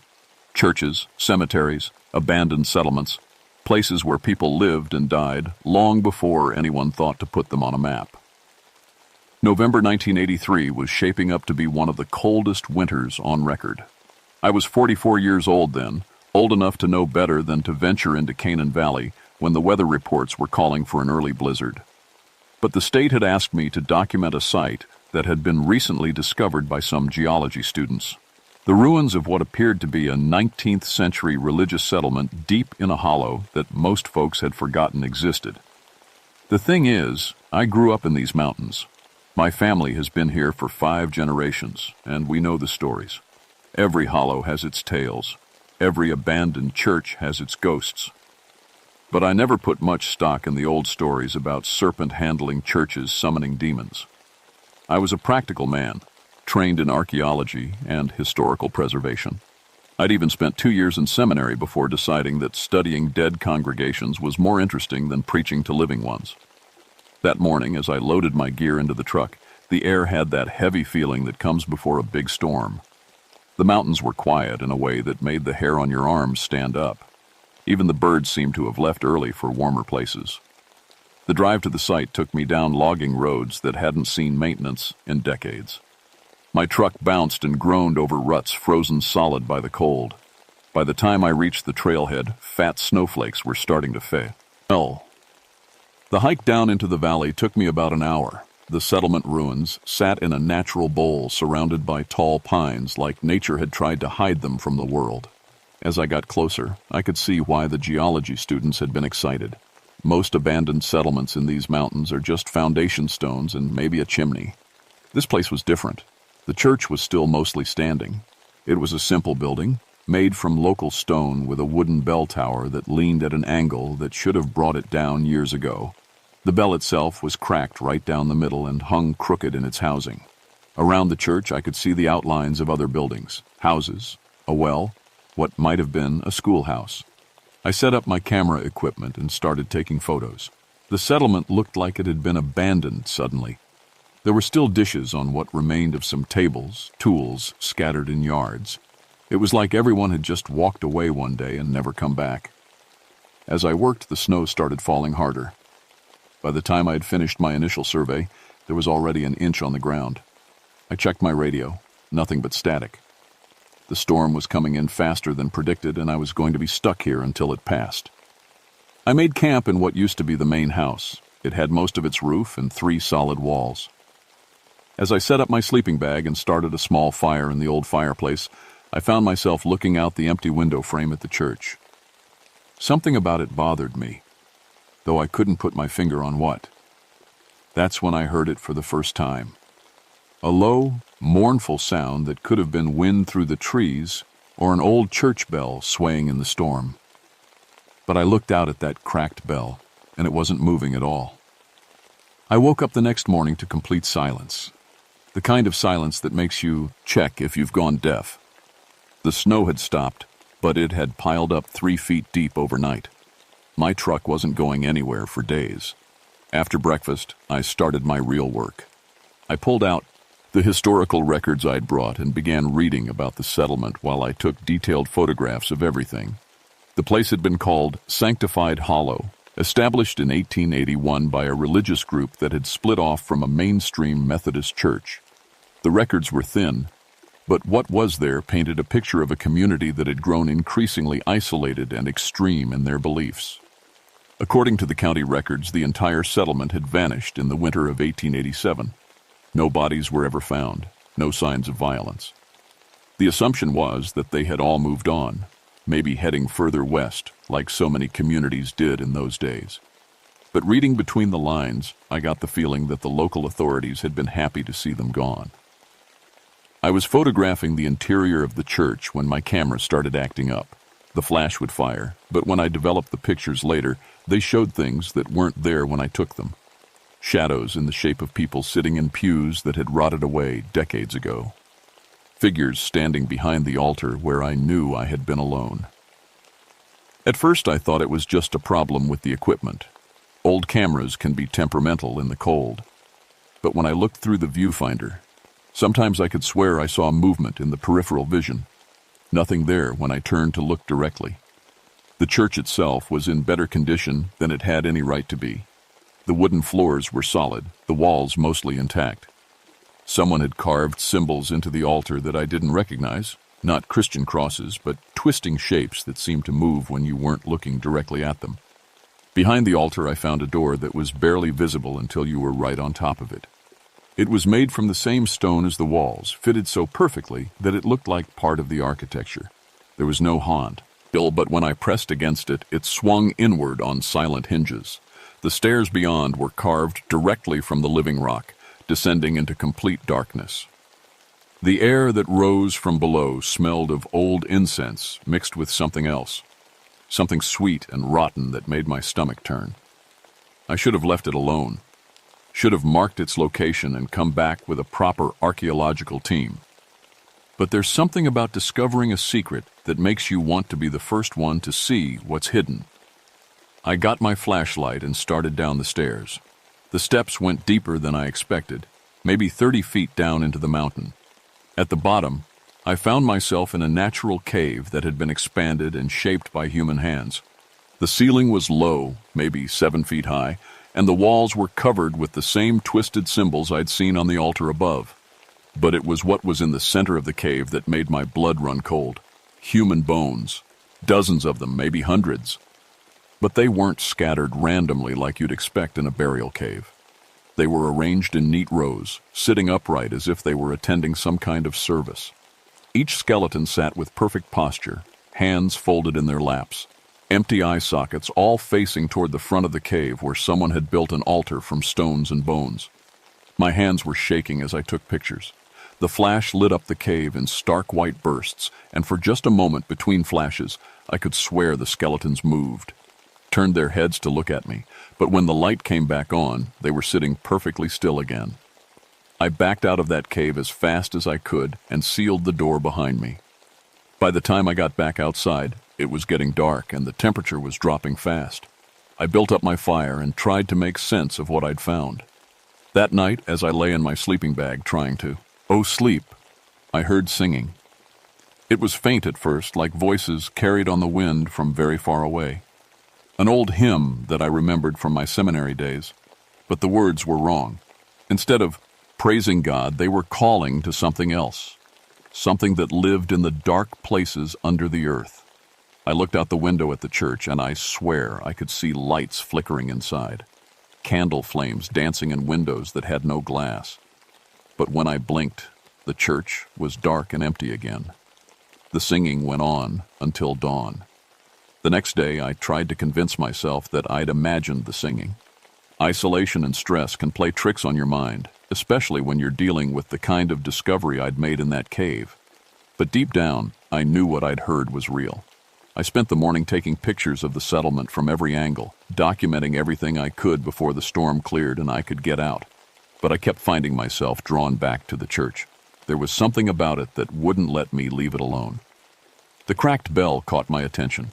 It was old, probably cast sometime in the 1880s, and the crack ran all the way through from top to bottom. There was no way it could ring. The metal was split so badly that even the slightest touch should have made it fall apart. But as I stood there looking at it, a gust of wind came through the valley, and that bell rang clear as day. I felt it more than heard it, a deep, resonant note that seemed to come from inside my chest. The sound rolled across the settlement like a call to worship, echoing off the mountains and coming back threefold. And in that echo, I heard voices answering, the same voices I'd heard singing in the night. I ran back to the house and grabbed my camera. If there was something supernatural happening here, I was going to document it. But when I got back to the church, everything was quiet again. The bell hung motionless in its tower. That's when I noticed the snow around the church had melted, not all of it. Just a perfect circle, maybe 50 feet across, centered on, and the building. Inside the circle, the ground was bare and dry. Outside, the snow was still 3 feet deep. The line between the two was so sharp you could have drawn it with a ruler. I took pictures of everything, my hands shaking with excitement and fear. This was impossible, but it was happening right in front of me. When I developed these photos, they were going to change everything we thought we knew about this place. As I worked, I became aware of being watched. You know that feeling, when the hair on the back of your neck stands up and you just know someone's eyes are on you. I kept turning around, expecting to see someone standing in the tree line or watching from one of the ruined houses. But there was never anyone there. At least, not anyone I could see. I was photographing the melted circle when I heard footsteps in the church behind me. Slow, deliberate steps, like someone pacing back and forth in front of the altar. I called out, thinking maybe another hiker had made it through the storm somehow. "Hello? Is someone in there?" The footsteps stopped. I waited, but no one answered. So I walked up to the church door and pushed it open. The interior was empty, but the air was warm. Not just warmer than outside, actually warm, like someone had been running a heater. And there was that smell again, the incense and rot I'd noticed in the cave below. I walked down the center aisle between the broken pews, my footsteps echoing in the empty space. The altar at the front looked different than it had the day before. The carved symbols seemed deeper, more pronounced. And there were new markings that I didn't remember seeing, words carved into the wood in a language I didn't recognize. Behind the altar, the hidden door to the cave stood open. I know I'd closed it the day before. I specifically remembered pressing it shut and making sure it was sealed. But now it gaped, open like a mouth, and that sweet, rotten smell was pouring out of it stronger than ever. As I stood there staring at the opening, I heard something that made my heart stop. Singing. Coming. From below. It was the same hymn I'd heard the night before, but now I could make out individual voices. A whole congregation down there in that cave, singing their twisted worship songs to whatever they thought was listening. I should have run then, should have grabbed my gear and hiked out through the snow, even if it meant freezing to death in the mountains. But I was a historian, trained to document and preserve. And this was the discovery of a lifetime. I got my flashlight and started down the stairs again. The cave was exactly as I'd left it. Rows of skeletons sitting in perfect formation, all facing the bone altar. But now, in addition to the singing, I could hear other sounds. Whispered prayers in that same unknown language. The rustle of clothing that had rotted away decades ago. The soft sound of breathing from lungs that no longer existed.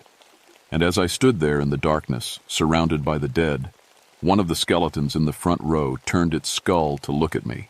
Its jaw opened and closed as if it were trying to speak. Empty sockets that should have held eyes seemed to focus on my face with an intelligence that had no business existing in something that had been dead for almost a century. Then another skeleton turned, and another, until the entire congregation was staring at me with their hollow faces, their bone fingers pointing in my direction as they sang their horrible song. I ran. I bolted up those stairs and slammed the stone door behind me so hard that dust rained down from the church ceiling. But even through the thick stone, I could still hear them singing down there in the dark. I didn't sleep that night. How could I? Every time I closed my eyes, I saw those empty sockets staring at me, heard those voices calling out in their dead language. By morning I was exhausted and shaking, but I was also more determined than ever to understand what I'd stumbled into. I went through the historical records again, this time looking for details I might have missed. The settlement at Sanctified Hollow had been led by a preacher named Ezekiel Bone, a name that now seemed far too appropriate given what I'd found in the cave below the church. According to the sparse records, Bone had preached that the end times were coming and that his followers needed to prepare for judgment by embracing death. He claimed to have visions of a great serpent that would rise from beneath the earth to devour the sinful world. The only way to survive, he said, was to die pure and wait for resurrection in a better world. The last official record of the settlement was from November 1887, when a state inspector had come to check on reports of strange activities in the valley. His report was brief and heavily redacted, but what remained painted a disturbing picture. He'd found evidence of ritual sacrifice, including human remains arranged in what he called patterns of worship. The inspector had recommended that the state intervene immediately, but by the time authorities arrived the following spring, the settlement was empty. No signs of violence, no indication of where the residents had gone, just empty buildings and silence. But I was starting to think they hadn't gone anywhere at all. As I read, the temperature in the ruined house began to drop. My breath started coming out in white puffs, even though I had a good fire going. The flames themselves seemed to shrink and turn blue, casting strange shadows on the walls. That's when I heard the bell ring again. This time, it wasn't just one clear note. It was a rhythm, the slow, measured toll of a funeral bell calling people to service.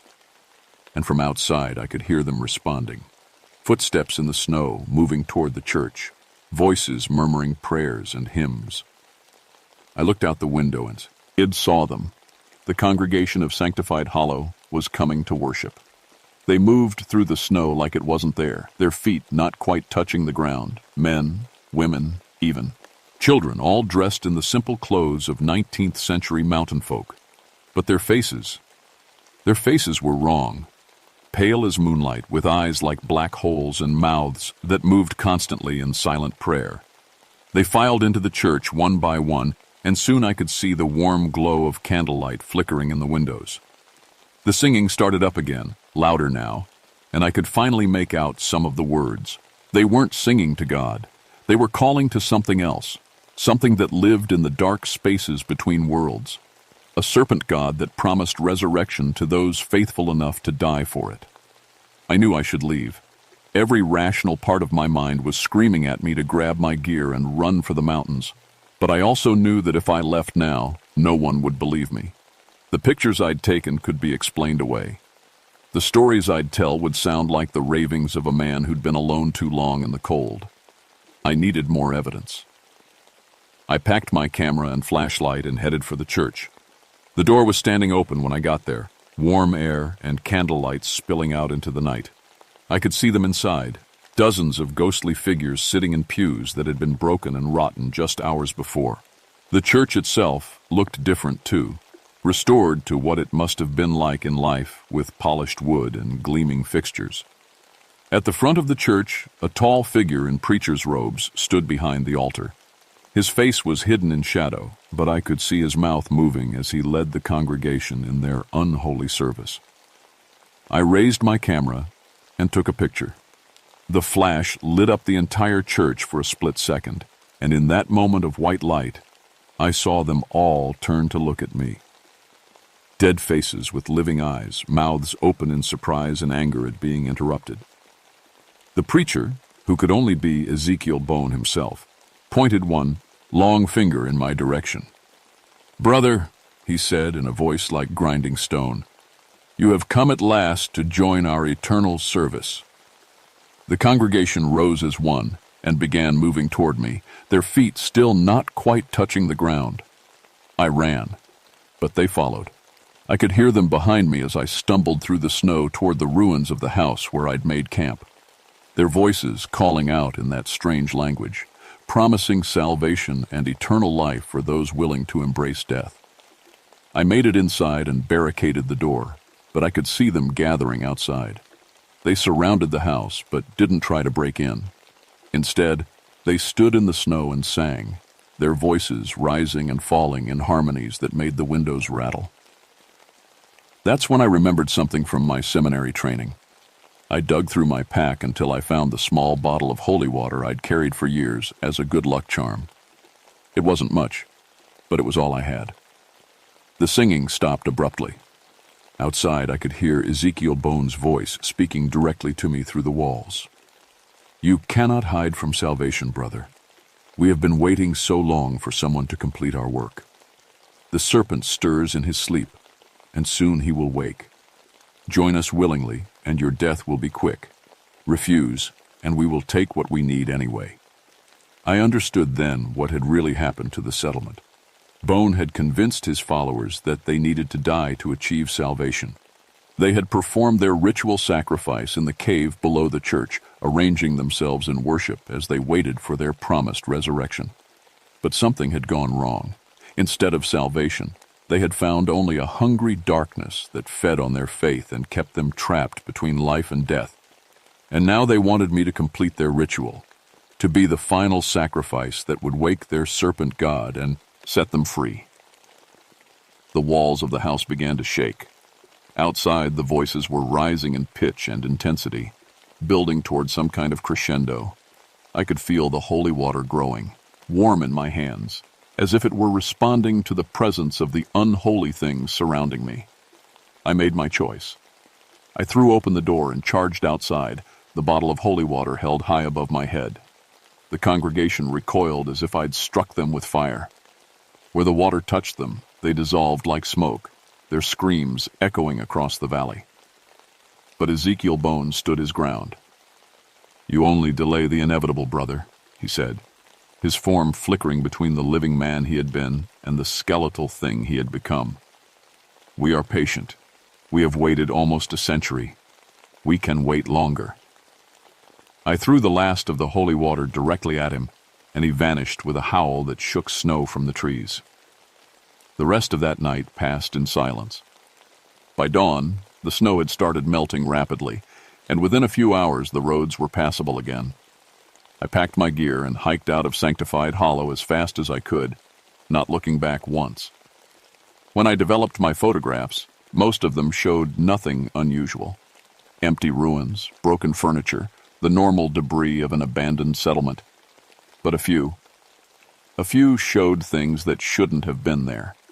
Figures in the windows of empty buildings, faces in the shadows of the church. I filed my official report with the state, describing the site as an interesting but standard example of 19th century religious settlement architecture. I made no mention of the cave below the church or what I'd found there. Some secrets are too dangerous to share. But I kept copies of everything: the photographs, the historical records, my personal notes from those 3 days in the valley. I locked them all away in a safe deposit box, along with a letter explaining what I'd really found in that place. Because Ezekiel Bone was right about one thing.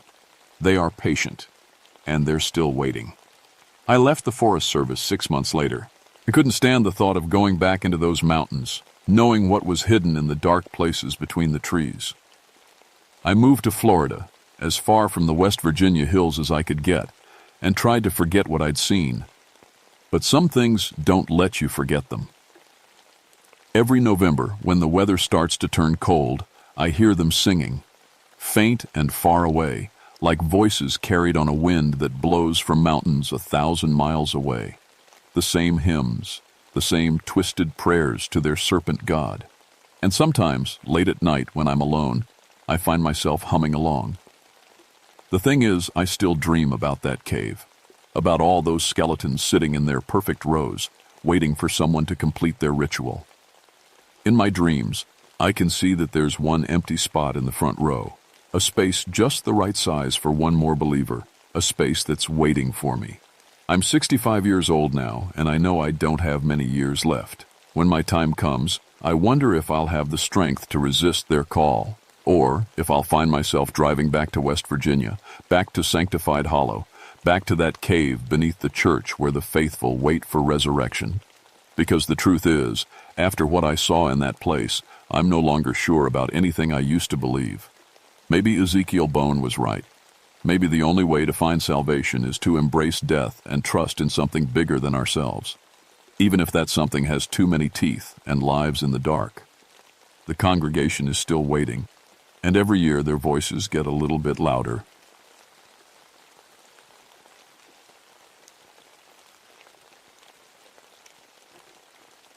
My name is Robert Ashmore, and I've spent 24 years walking these Carolina mountains. People think they know the Pisgah National Forest. Hikers come up here with their fancy gear and GPS devices, thinking they understand what they're dealing with. They don't. These mountains are older than anything you can imagine, and they remember things that happened long before any of us were born. I'm part Cherokee on my grandmother's side. Growing up, she used to tell me stories about the mountains being alive, about spirits that lived in the rocks and trees. I always figured they were just stories, the kind of tales old folks tell to keep kids from wandering too far into the woods. Now, I wish I'd listened better. June 1957 was hotter than usual. The air hung thick and heavy, and thunderstorms rolled through every few days without bringing much relief. I was working the Looking Glass Rock area, doing geological surveys for the Forest Service. Looking Glass is a massive granite dome that rises up from the forest like a bald head. Cherokee used to say it was sacred, that warriors would go there to prove themselves. I never paid much attention to those stories. My job was simple enough: map out cave systems, check for unstable rock formations, make sure the hiking trails were safe. I'd been doing this kind of work for years. I knew every trail, every rock face, every hiding spot in these mountains, or at least I thought I did. The first sign something was wrong came on a Tuesday morning. I was setting up my equipment near the base of Looking Glass Rock when I noticed my seismic readings were off. The instruments showed tiny vibrations in the granite, not unusual by itself since rock settles and shifts all the time. But these vibrations had a pattern to them, a rhythm, almost like, well, it sounds crazy now, but it reminded me of a heartbeat. I figured my equipment was acting up. The heat could mess with sensitive instruments, and I'd been using the same seismic detector for 5 years. I made a note to get it checked when I got back to headquarters, then went about my usual routine. That's when I found the cave entrance. I'd been surveying this area for 3 months, walking the same paths, checking the same rock faces. I knew every crack and crevice in Looking Glass Rock, but there it was, an opening in the granite about 6 feet high and 4 feet wide, dark as pitch inside with cool air flowing out like the mountain was breathing. I stood there for a full minute staring at that cave mouth. It couldn't be there. I would have noticed it before. Hell, I would have noticed the construction work it would have taken to blast an opening like that into solid granite. But there it was. I checked my maps, my notes, my photographs from previous surveys. Nothing. No record of any cave system in this section of Looking Glass Rock. The granite here was supposed to be solid all the way through. That's what made it such a popular climbing spot. The smart thing would have been to head back to headquarters and report the discovery. Get a proper cave survey team out here with the right equipment. Follow protocol. Instead, I grabbed my flashlight and rope and stepped into the darkness. The cave was bigger inside than it looked from the entrance.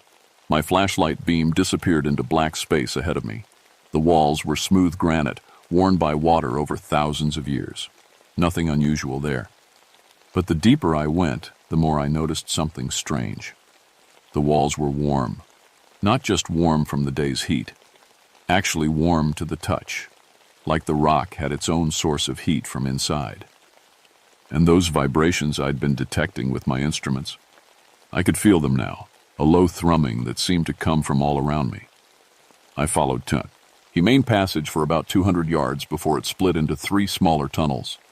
I marked the junction with chalk and took the left passage. 20 minutes later, I was standing at another 3-way split. That's when I started to get worried. I'd been mapping caves for over a decade. I knew how to mark my path, how to avoid getting lost in underground systems. But when I looked at my chalk marks, they didn't make sense. According to my compass and my marks, I should have been heading back toward the entrance. Instead, I seemed to be going deeper into the mountain. I decided to head back and call it a day. Sometimes cave systems can fool you, especially when you're working alone. Better to return with a partner and proper mapping equipment. But when I tried to retrace my steps, following my chalk marks back toward the entrance, the tunnels didn't look right. Passages I remembered being wide were now narrow. Turns that had been sharp were now gradual curves, and those warm walls were getting warmer. It took me 2 hours to find my way back to the entrance, a trip that should have taken 20 minutes. When I finally saw daylight again, I was sweating and shaking. Not from fear exactly, but from something I couldn't quite name. A feeling that I'd just escaped from something that had been toying with me. I sat on a rock outside the cave entrance and tried to make sense of what had happened. Cave systems were tricky, sure, easy to get turned around underground, but I'd never experienced anything like that before, and I couldn't shake the feeling that the mountain had been playing with me. That night, back at the ranger station, I called my supervisor and reported the cave discovery. He was excited. New cave systems meant potential tourist attractions, maybe even scientific discoveries. He told me to take a survey team back up there in the morning. I didn't sleep much that night. Every time I closed my eyes, I could feel those warm walls and hear that rhythmic thrumming. And I kept thinking about something my grandmother used to say. The Mount. Ons don't just watch you, Bobby. They remember you too.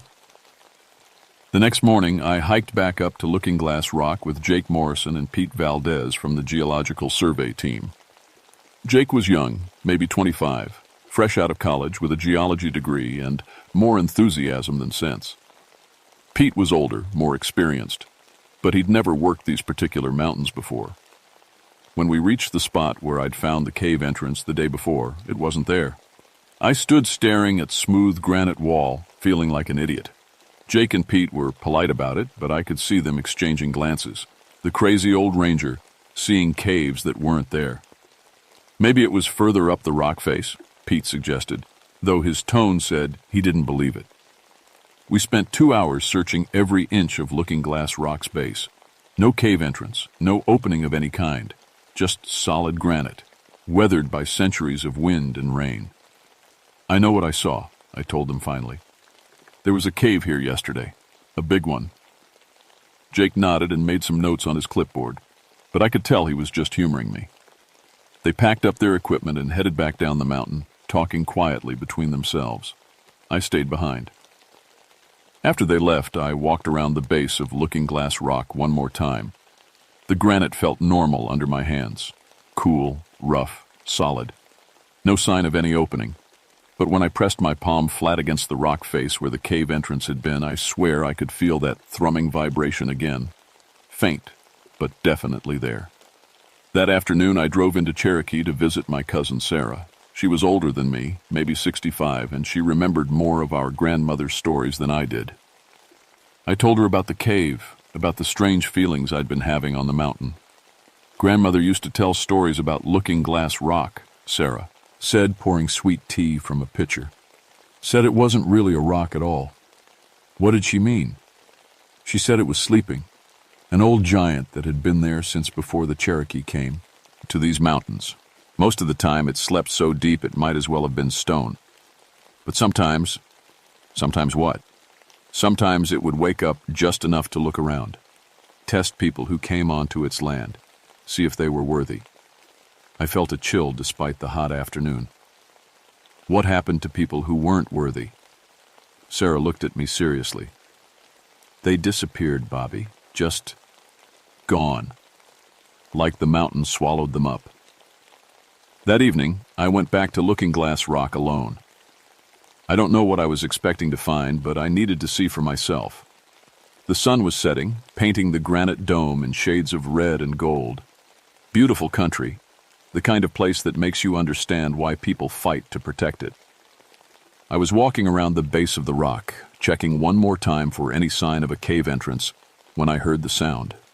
It was low and deep, like a groan coming from inside the mountain itself. Not quite loud enough to be sure I was really hearing it, but there.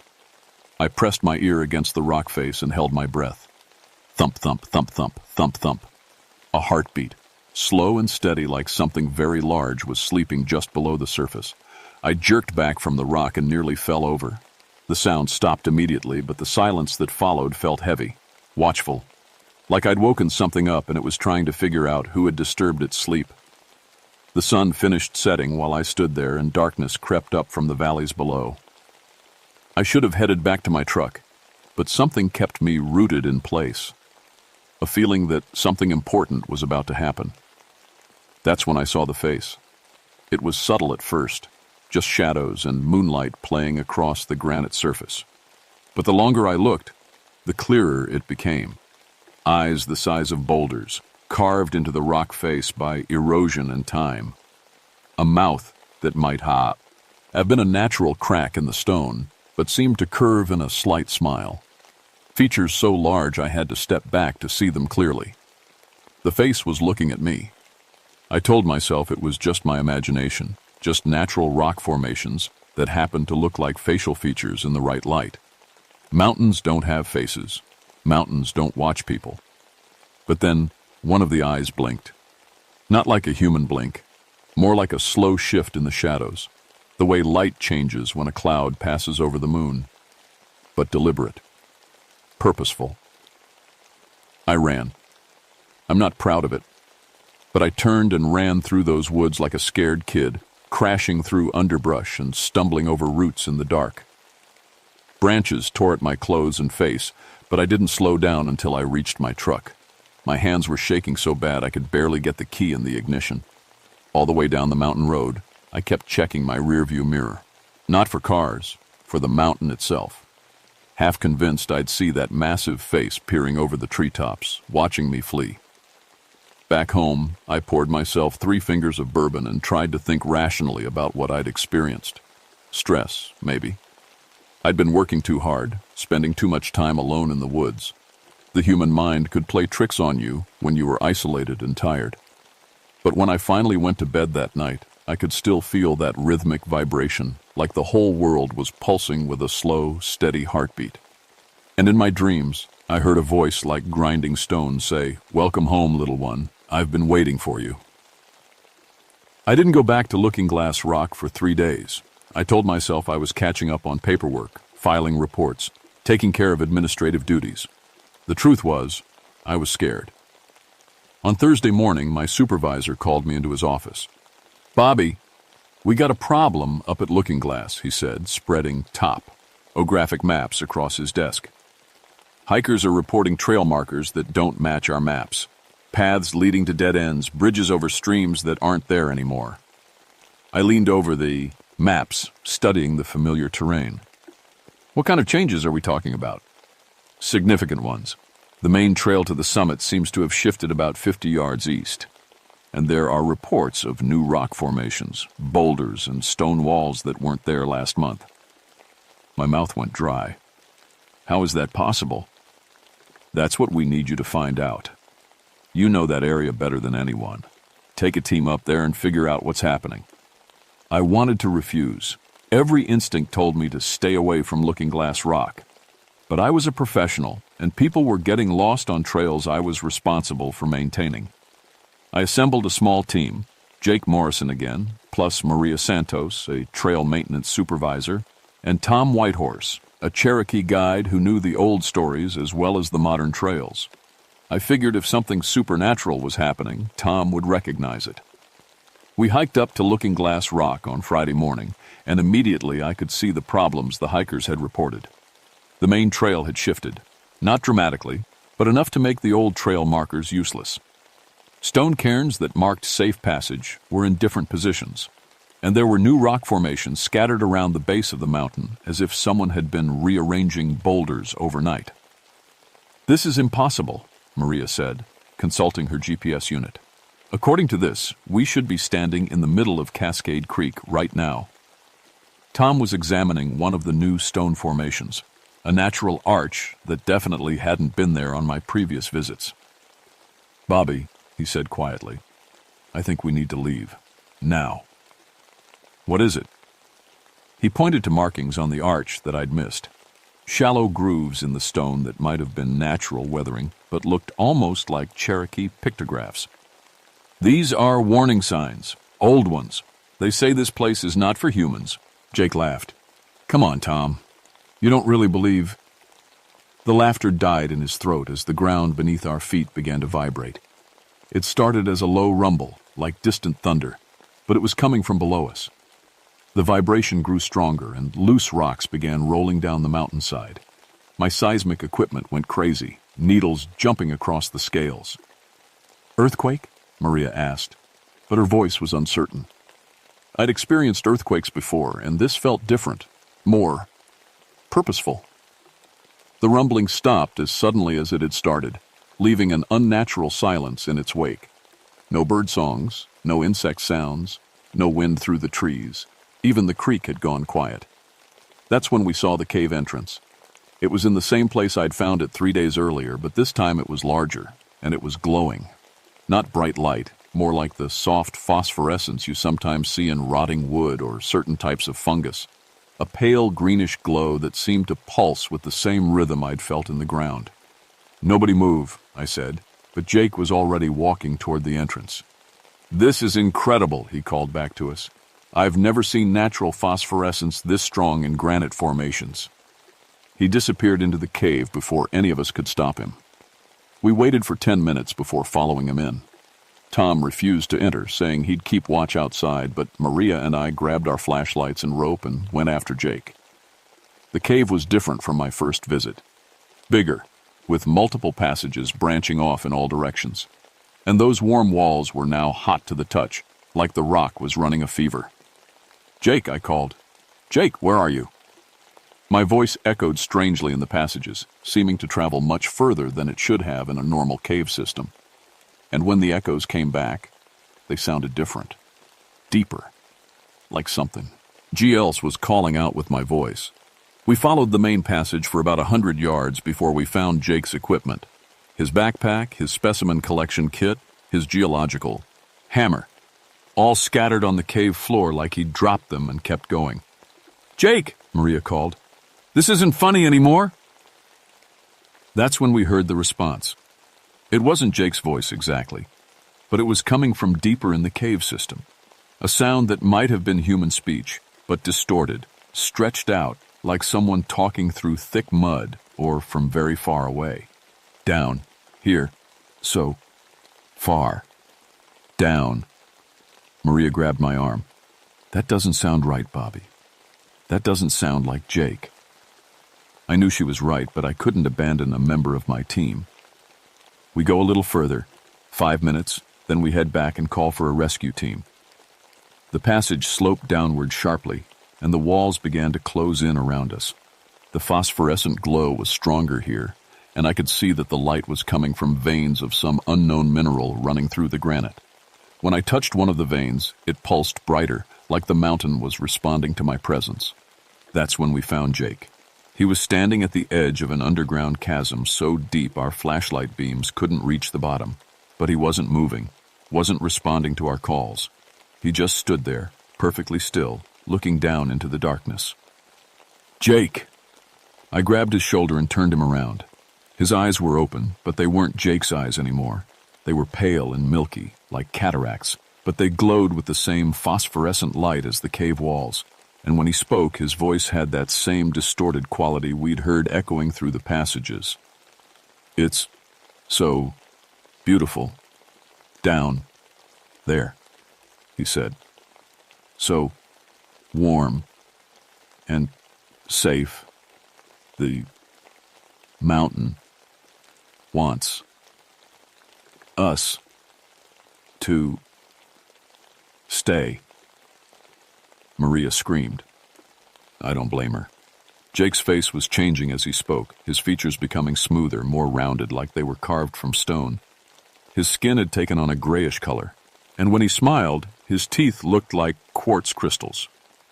"Stay with us," he said, reaching for Maria with hands that were too long, fingers that moved like they had too many joints. "The mountain is lonely. It wants friends." I grabbed Maria's hand and ran. We made it back to the cave entrance in record time, but when we burst out into daylight, Tom was gone.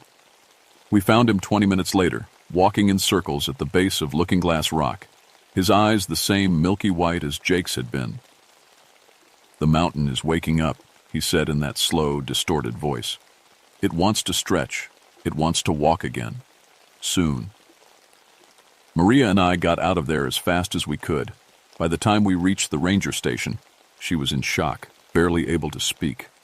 I called for a medical team and a search and rescue unit, then sat down to write the most unbelievable report of my career. That night, I called Sarah again. "It's not sleeping anymore, is it?" I asked her. There was a long pause before she answered. "No, Bobby, I don't think it is, and that means we're all in trouble." The rescue teams found nothing. 3 separate search parties scoured Looking Glass Rock for 2 days straight. They found no trace of Jake or Tom, no sign of the cave entrance I'd described, no phosphorescent minerals or underground chasm. The official report listed both men as missing, presumed lost in the wilderness. But I knew better, and I knew the mountain wasn't finished. Maria was in the hospital for observation, suffering from what the doctors called acute stress reaction. She kept telling anyone who would listen about the cave, about Jake's transformation, about eyes that glowed like moonlight. They gave her sedatives and recommended psychiatric evaluation.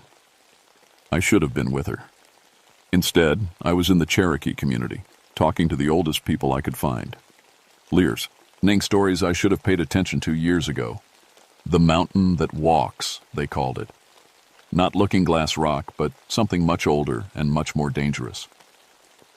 According to the stories, it had been sleeping for over a century, but every few generations it would stir, test the people living in its shadow, decide whether they were worthy to share its domain. "What happens to the unworthy?" I asked. The old woman I was speaking with, Grandmother Owl they called her, looked at me with eyes that had seen too much. "They become part of the mountain. Their bodies feed it. Their spirits become its dreams. It grows stronger with each feeding. And the worthy? They become guardians, protectors. They learn the old ways of speaking to stone and earth, of keeping the mountain calm when it wants to walk." I thought about Tom, who had Cherokee blood like me, who had recognized the warning signs but had been taken anyway. "How do you prove worthiness?" I asked. Grandmother Owl was quiet for a long time. Finally, she said, "You go to the mountain alone. You enter its heart willingly, and you offer yourself as either food or guardian. You let it choose." That night, I sat on my porch with a bottle of bourbon and thought about courage. I'd always considered myself a brave man, 24 years in the mountains, dealing with everything from black bears to flash floods to lost tourists. But this was different. This was walking voluntarily into the mouth of something that had already swallowed 2 good men, but I was the only one who knew the truth, the only one who could stop it before it decided to really wake up, to stretch its stone limbs and walk through the valleys below. The Cherokee stories were clear about what happened when the mountain moved. Whole communities disappeared, crushed under its feet or absorbed into its mass. I made my decision. The next morning, I drove up to Looking Glass Rock alone. No equipment, no backup, no radio contact. Just me and the knowledge that I probably wasn't coming back. The mountain was waiting for me, the cave. Entrance was there, obvious as daylight, glowing with that soft phosphorescent light. But now it was huge, 20 feet high and just as wide, like a mouth opening to receive a meal. I walked in without hesitation. The passages had changed again, simplified into a single tunnel that led straight into the heart of the mountain. The walls were warm and smooth, almost organic looking, and they pulsed with that slow heartbeat rhythm. As I walked deeper, I could hear voices echoing from ahead. Jake and Tom calling to me, welcoming me home. The tunnel opened into a vast chamber, so large my flashlight couldn't reach the walls or ceiling. In the center was a pool of that phosphorescent liquid, glowing like liquid starlight. Jake and Tom were standing beside it, but they weren't entirely human anymore. Their bodies had become part stone, part flesh, crystalline veins running through their skin like silver threads. "Bobby," Tom said, and his voice was his own again, clear and strong. "You came." "I had to," I said. I couldn't let it hurt anyone else. It doesn't want to hurt, Jake said. It wants to grow, to learn, to remember what it was like when the world was young and mountains could dance with the sky. The pool began to glow brighter, and something rose from its depths. Not the crude face I'd seen carved in the rock outside, but something magnificent and terrible, ancient beyond measure, powerful enough to reshape the landscape with a thought: the mountain that walks. It spoke without words, communicating through vibrations that I felt in my bones, in my blood, in the deepest parts of my mind. You have Cherokee blood, it said. You remember the old agreements. Your people knew how to speak with stone, how to listen to the earth's dreams. Will you help me remember what I have forgotten in my long sleep? I understood then. This wasn't about being consumed or transformed. It was about becoming a translator, a bridge between the human world and something so old it predated civilization. The Cherokee had done this before, generations ago, keeping the mountain calm through ritual and respect and careful negotiation. What do you want? I asked. To walk again, to see the world as it is now, to understand what has changed while I slept. But carefully, gently, without crushing the small lives that have grown up around me. I thought about the hikers, the tourists, the small communities that had built themselves in the mountain's shadow, never knowing what lay beneath their feet. I'll help you, I said, but we do this slowly, carefully. No more taking people without their permission, no more testing them until they break. The presence in the pool considered this. You would be my voice, my conscience? You would help me walk without destroying? Yes. Then, drink. The phosphorescent liquid rose from the pool, floating through the air like a living thing. I opened my mouth and let it flow down my throat. It tasted like mineral water, like limestone caves and underground rivers, like the deep memory of the earth itself. The change was immediate, but gentle. I could feel my awareness expanding, connecting to the vast network of stone and mineral that ran through these mountains. I could sense every rock, every pebble, every grain of sand as if it were part of my own body, and I could feel the mountain's consciousness, ancient and patient and endlessly curious about the world above. We will walk together, it said. Slowly, carefully, and you will teach me what it means to be human, while I teach you what it means to be eternal. Jake and Tom were still there, but they were changing back to their normal selves, the stone elements fading from their skin. They looked at me with understanding in their eyes. We'll help too, Tom said. All of us together. The mountain needs guides who understand both worlds. That was 3 months ago. The official reports list Jake Morrison and Tom Whitehorse as missing persons, presumed dead. Maria Santos recovered from her psychiatric episode and transferred to a different forest district, somewhere far from any mountains that might have faces. She doesn't talk about what happened at Looking Glass Rock, but sometimes I catch her staring at stone formations with a look of recognition in her eyes. I'm still the ranger for this section of Pisgah National Forest. Still do my geological surveys, still maintain the trails, still help lost hikers find their way home. But now I have additional responsibilities. The mountain moves slowly, carefully, just as we agreed. A few inches at a time, over weeks and months. New rock formations appear gradually enough that geologists attribute them to normal erosion and tectonic shifting. The cave system expands and contracts according to ancient rhythms that only Jake, Tom, and I can predict. And sometimes, late at night when the moon is dark, the mountain walks. I feel it stirring beneath my feet, sense the massive limbs stretching, the stone joints flexing after centuries of stillness. It moves through the deep places, far below the surface where humans rarely venture. But sometimes I catch glimpses of what it sees on these nocturnal wanderings. Underground rivers that span hundreds of miles, caverns filled with crystalline formations that sing in harmonies older than music, the roots of other mountains that extend down into the earth's molten heart. The mountain is teaching me patience, how to think in geological time, where a human lifetime passes like a single breath. It's teaching me to listen to the speech of stone, to understand the slow conversations that rocks have with wind and water and time. In return, I'm teaching it about the small, quick lives that flourish in its shadow, about the beauty of temporary things, the way flowers bloom and fade in patterns too brief for it to have noticed before, about hosh, human love and loss and the fierce determination to protect what matters, even when you know it won't last forever. Jake has become our specialist in mineralogy and cave systems. His geological training, combined with his new understanding of living stone, makes him invaluable in predicting how the mountain's movements will affect surface features. Tom handles the cultural aspects, working with the Cherokee community to restore old traditions of mountain respect and negotiation. We're not the same men we were before. The change goes deeper than just knowledge or responsibility.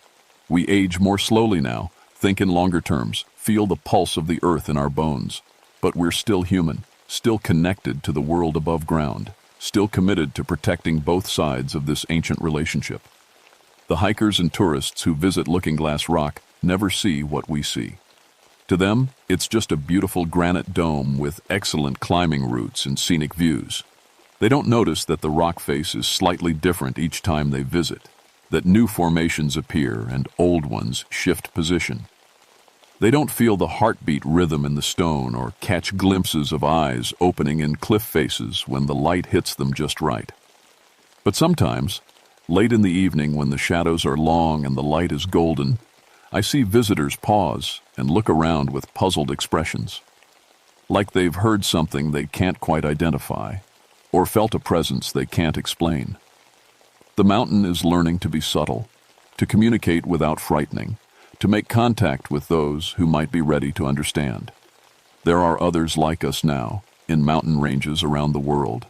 The network is ancient, but had been dormant for generations. As more mountains wake from their long sleep, more guardians are chosen, more bridges built between the human world and the deep consciousness of stone. I still file my reports, still maintain the trails, still help lost hikers. But now I also monitor seismic activity that has nothing to do with tectonic plates. Track these. The movements of entities that don't appear on any geological survey, and negotiate treaties between civilizations separated by millions of years of evolution. My grandmother would be proud. She always said the Cherokee were meant to be translators, to speak for the land when it couldn't speak for itself. I just never imagined the land would be so literally alive, or that its dreams would be so vast and strange and beautiful. The mountain still tests people sometimes, not with the violent hunger it showed before, but with gentler challenges. Hikers who show disrespect for the natural world find themselves lost on trails they've walked 100 times. Developers who want to blast or drill or build where they shouldn't discover that their equipment fails in mysterious ways. But those who approach with respect, who listen to the subtle communications of stone and earth, sometimes receive gifts. Perfect crystals that appear in their path. Rock formations that reveal hidden springs of fresh water. Cave systems that shelter them from sudden storms. The mountain is learning to be a neighbor instead of a predator, and we're learning to be its voice in a world that has largely forgotten how to listen to the speech of stone.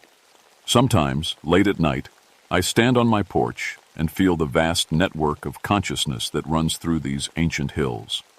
The mountain that walks is just one node in a web that spans continents, connecting stone giants that have watched over the earth since before humans existed.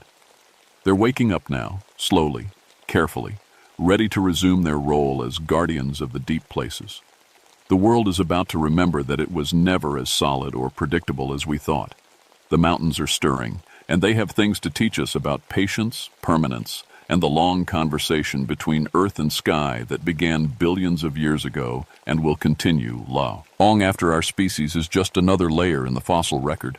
But for now, they need translators, bridges between worlds, guardians who can walk in both realms and keep the peace between stone and flesh. My name is Robert Ashmore, and I am the voice of Looking Glass Rock, and I have work to do.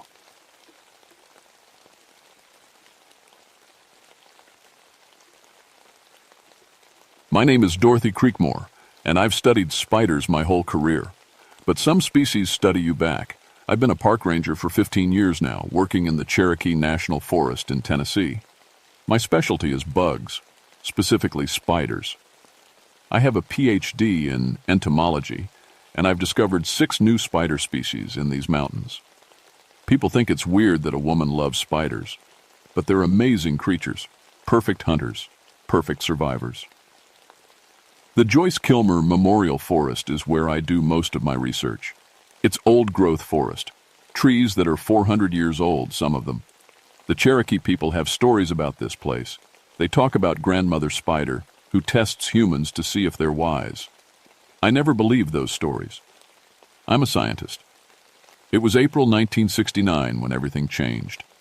Early spring in the mountains is cold and damp. Fog rolls through the trees like smoke, making everything look ghostly. I was alone, which I prefer. You can't study nature properly with a bunch of people stomping around. I had my camera, my collection kit, and my notebook. I was tracking a species I'd never seen before. Webs that were bigger than normal, stronger too. The silk caught the light differently. It almost seemed to glow. The forest felt different that morning, too quiet.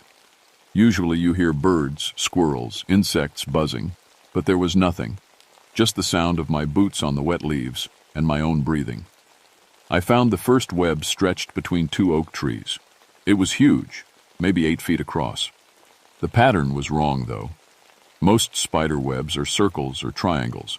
This one looked almost like writing, like someone had tried to spell something with silk. I took pictures and measured it. The silk was thicker than any I'd seen. When I touched it with my pen, it stuck like glue. But when I pulled the pen away, the web fixed itself. The broussoirs, Ken strands, just grew back together. That should have been my first warning. I kept walking deeper into the forest. The fog got thicker. The trees seemed to lean in closer. And everywhere I looked, there were webs, hundreds of them, all with that same strange pattern, like words I couldn't read. My collection jar felt heavy in my backpack. I'd been planning to catch some specimens, but I hadn't seen a single spider all morning. Just their webs. It was like they were hiding from me, or watching me. The second web I found had something in it. At first I thought it was a dead bird, something wrapped up tight in silk hanging in the center of the web. But when I got closer, I saw the shape was all wrong. Too big, too long. I used my knife to cut it down. The silk was so thick it took real effort to slice through. When the bundle hit the ground, I unwrapped it carefully. It was a hiking boot. Size 11. Still tied. There was a foot inside it. I dropped it and stepped back, my heart pounding. The foot was dried out like it had been there for months, but the boot looked new. I checked around the base of the tree and found more silk bundles, smaller ones, a wallet, car keys, a camping knife. The wallet belonged to Jim Morrison, not the singer, just some guy from Knoxville. His driver's license said he was 24. There was a picture of a girl and a little boy, his family probably. I should have left right then, should have hiked back to my truck and called the police. But I'm a scientist. I needed to understand what I was seeing. The webs were getting bigger as I went deeper into the forest. Some stretched across entire clearings. They formed layers like floors in a building, and they all had that same strange pattern. Those silk words I couldn't read. I found more bundles, lots of them. Clothes, shoes, backpacks, all wrapped tight and hanging in webs like Christmas, as ornaments.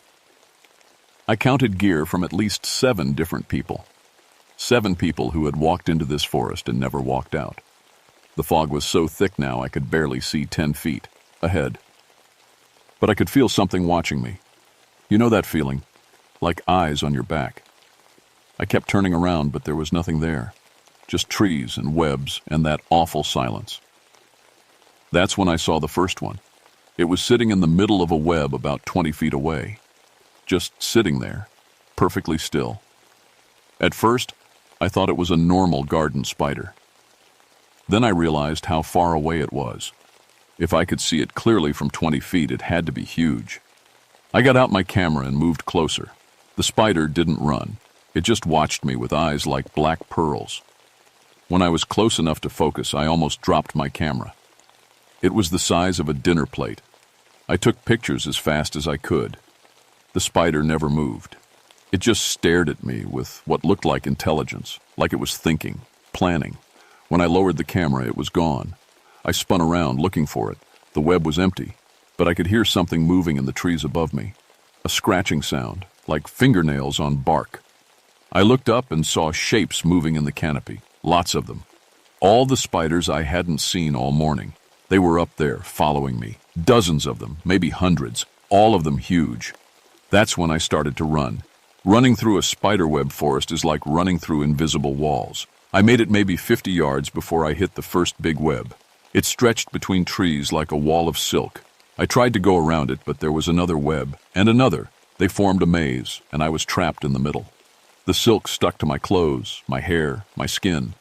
The more I struggled, the more tangled I got, and all around me I could hear that scratching sound getting closer. I got my knife out and started cutting. The silk was tough, but I could slice through it. Problem was, every time I cut a hole, it started to heal. The broken strands reached for each other, like living things. I finally broke free and kept running. But now I was lost. The fog was so thick I couldn't see the sky. I couldn't tell which direction I was going. And everywhere I looked, there were more webs. Some of them had fresh bundles.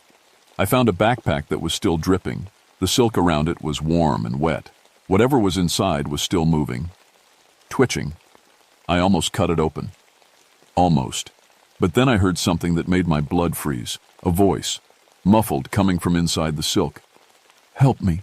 Please, I can't move, I can't see." It was a woman's voice. Young, scared out of her mind. I started cutting at the silk with my knife. It was like trying to cut through rubber, but I kept at it and finally got a hole big enough to see inside. There was a girl in there, maybe 20 years old, college student from the look of her clothes. The silk covered her like a cocoon, but her face was free. Her eyes were wide with terror. "Thank God," she whispered. "I've been here for I don't know how long. They paralyzed me. I can't move anything but my face." "Who did this?" I asked, cutting more silk away. "The spiders. They came out of nowhere. Hundreds of them. They bit me and I couldn't move. Then they started wrapping me up. They're keeping me fresh." "Fresh for what?" She looked at me with eyes full of horror. "For her, the big one. She's coming." That's when the scratching sounds got louder, all around us, in the trees, on the ground, everywhere. They were coming. I cut faster, but the silk was healing almost as fast as I could slice it. The girl was looking over my shoulder now, her eyes getting wider. "She's here," she whispered. I turned around. The spider standing behind me was the size of a small car. Her body was black and shiny, covered in gray markings that looked like a skull. Her 8 legs were longer than I was tall, and her eyes, she had 8 of them, all looking right at me. But it was the intelligence in those eyes that really scared me. This wasn't just a big bug. This was something that could think, something that could plan, something that had been planning for me. The giant spider made a sound, not quite a hiss, not quite a whistle. It was answered by dozens of other voices from the trees around us, her children, her army. I grabbed the girl and pulled her out of the web, but she couldn't stand. Whatever they'd done to her, she was paralyzed from the neck down. I threw her over my shoulder and started running again. Behind us, the forest exploded with the sound of moving spiders, hundreds of legs scratching against bark and stone. They were everywhere, dropping from trees, crawling up from holes in the ground. All different sizes, but all huge, and all following the giant one, their mother, grandmother spider. I carried the girl for maybe a quarter mile before I couldn't run anymore. My lungs were on fire, and she was heavier than she looked. I put her down next to a big oak tree and looked back. The spiders had stopped following us. They formed a circle in the distance, just watching, waiting. "Why aren't they attacking?" I asked. The girl was shivering. "She's testing you. That's what she does. She tests people to see if they're smart enough to survive." "Tests them how?" "I don't know. I failed mine." The fog was starting to clear, and I could see we were in a small clearing. There was only one way out, a narrow path between 2 huge webs. The spiders wanted us to go that way. It was a trap, but it was the only choice we had. I picked up the girl again and started walking toward the path. As soon as I stepped onto it, the webs on either side of us came alive. Thousands of normal-sized spiders poured out of them, but they didn't attack. They just watched us walk by. The path led to the biggest web I'd seen yet. It filled an entire clearing, stretching from tree to tree like a huge net. And in the center of it, waiting for us, was Grandmother Spider. Up close, she was even more terrifying. Her body was covered in markings that looked like Cherokee writing. Her eyes reflected the light like mirrors. And when she looked at me, I felt like she was reading my mind. She spoke. Not with her mouth. Spiders don't have mouths like that. But I heard her voice in my head, clear as day. "You study my children." I nodded. I couldn't speak. "You know their ways, their purposes. But do you understand their wisdom?" "I don't know what you mean." "Spiders do not kill for pleasure. We kill to survive. We preserve what is useful. We eliminate what is harmful. You humans have forgotten this balance." The girl in my arms was crying now. "Please," she whispered, "let us go." Grandmother Spider's attention shifted to her. This one took more than she gave. Cut down my webs for fun. Stepped on my children for no reason. She failed the test of respect. Then she looked back at me. "But you are different. You study with purpose. You seek to understand. You may pass the test." "What test?" "Choose. Take the path behind me and leave this forest forever. Your kind will never bother my children again in this place. Or stay and join my collection. Become part of the web that protects this sacred ground." I looked at the girl in my arms. She was so young, so scared. "What about her?" "She belongs to the web now, but you may choose your own fate." I thought about all the spider species I'd studied, how they protected their territory, how they preserved their families, how they kept the balance between life and death. And I realized something. Grandmother Spider wasn't evil. She was just protecting her home the only way she knew how. "I choose to respect your territory," I said, "but I want to take her with me. She has already been judged. Then judge me instead. Let me prove I understand the balance." Grandmother Spider moved closer. Her massive body filled my vision. "How?" I reached into my backpack and pulled out my collection jar. Inside were 3 normal spiders I'd caught yesterday in another part of the forest. I opened the jar and let them crawl onto my hand. "These are your children from outside your sacred ground. I return them to you freely."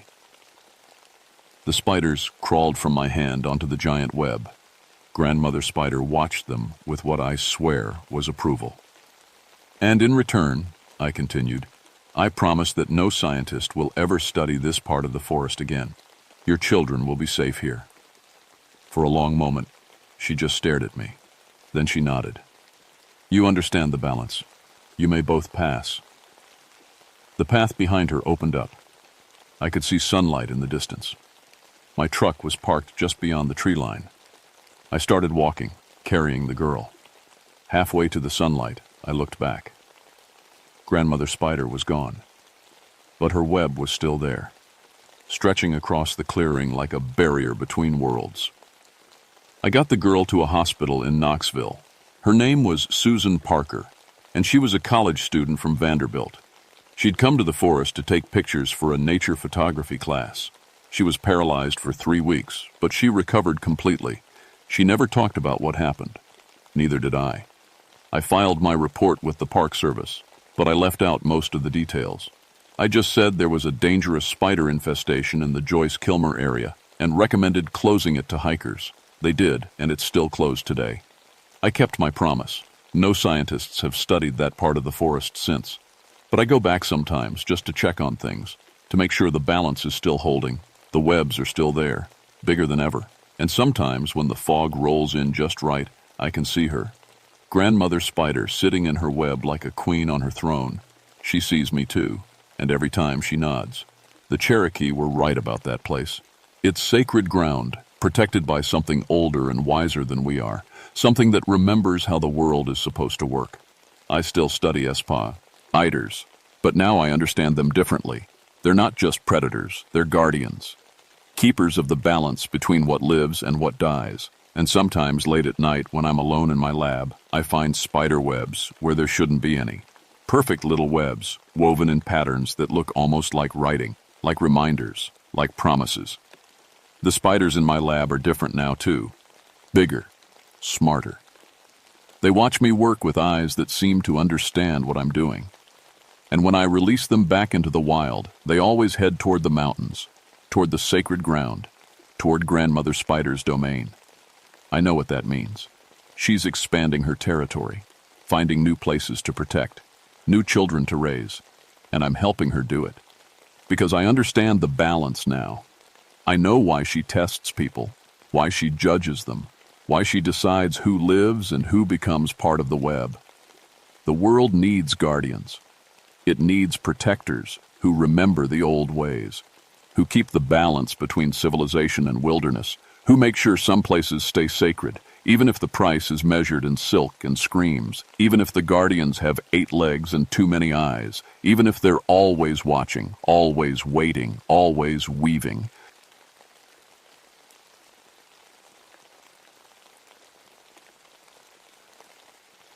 My name is Michael Riverstone, and I've been a park ranger for 20 years. In that time, I've found 847 lost people, kids who wandered off trails, hikers who got turned around, elderly folks who forgot which path led home. I know these mountains like my own backyard, every creek and ridge in Shenandoah National Park. People always ask how I do it, how I can track someone through miles of wilderness when search dogs give up. The truth is simple. I think like they do. A scared 6-year-old will follow water downstream. A teenager will climb up trying to get cell service. An adult will stick to paths, even the wrong ones. I learned this the hard way. 8 years ago, my daughter Emma went missing during a family camping trip. She was 7, curious about everything, always asking questions. One morning she wasn't in her sleeping bag. We searched for 3 days before we found her at the bottom of Miller's Ravine. She'd been following a butterfly, my wife said later. Just following a pretty butterfly right off a cliff. That's when I became the guy who finds lost kids. Because every child I bring home safe is one less family that has to go through what we did. Which is why I was hiking down to Copper Creek at dawn on March 15, 1988. 7-year-old Tommy Morrison had vanished from his family's campsite sometime during the night. His parents woke up to find his sleeping bag empty and the tent zipper open. By the time they called us, he'd been missing for 6 hours. The morning was cold and wet.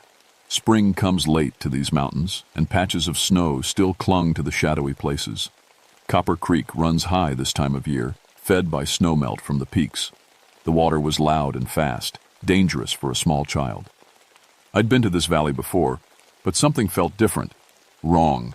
The birds weren't singing like they should be. Even the creek sounded strange, too quiet, and in some places, too loud in others. My search dogs, Rex and Maggie, kept whining and pulling back toward the main trail. In 20 years, I'd never seen them act like that. "Come on, guys," I said, checking my compass. "Kids' tracks head this way." I'd found Tommy's footprints near the creek bank, small sneaker treads heading upstream. But there was something odd about them. They were too deep for a 7-year-old, like he was carrying something heavy. And there were other prints mixed in, more small feet, maybe 3 or 4 other kids. That didn't make sense. No other children had been reported in this area. The trees grew thicker as I followed the creek deeper into the valley. Old-growth forest, the kind that makes you feel small. Huge oaks and maples that were here when the first settlers came through.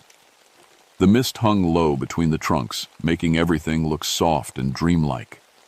That's when I found the first toy. It was sitting on a flat rock right beside the creek. A little wooden boat, hand-carved and painted blue. The paint was faded but not weathered, like it had been there for years but somehow protected from rain and sun. I picked it up, turning it over in my hands. "Tommy?" I called out. My voice echoed weirdly in the mist. "Tommy, are you here?" No answer. Just the sound of water flowing over stones.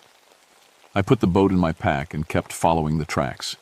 They were clearer now, easier to see in the soft mud beside the creek. Tommy's prints and those other small ones. But the deeper we went into the valley, the more my dogs held back. Finally, Rex just sat down and refused to go any further. Maggie was shaking. I'd never seen anything like it. "Okay," I said, patting Rex's head. "You two wait here. I'll be back." I tied their leashes to a tree and continued alone. The silence was getting to me. These mountains are never truly quiet. There are always birds calling, squirrels chattering, wind moving through leaves. But here, the only sound was water flowing over rocks, and something else. Something that made me stop and listen hard. Laughter. Children's laughter coming from somewhere up ahead. My heart jumped. That had to be Tommy.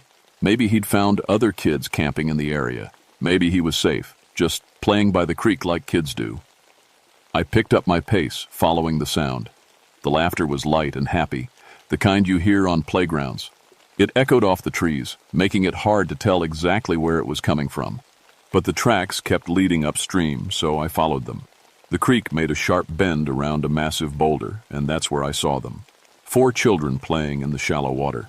3 boys and a girl, all around Tommy's age. They were splashing and laughing, chasing minnows with their hands. They wore old-fashioned clothes. The boys in short pants and suspenders. The girl in a simple dress. All of them were soaking wet. But I didn't see Tommy anywhere. "Hey," I called out. "Have you seen another boy? About your age? Brown hair?" The children stopped playing and looked at me. Their faces were pale, almost blue in the morning light. They didn't answer, just stared with wide, dark eyes. "I'm looking for a lost child," I said, stepping closer to the water. "His name is Tommy Morrison. He's been missing since last night." The girl smiled then.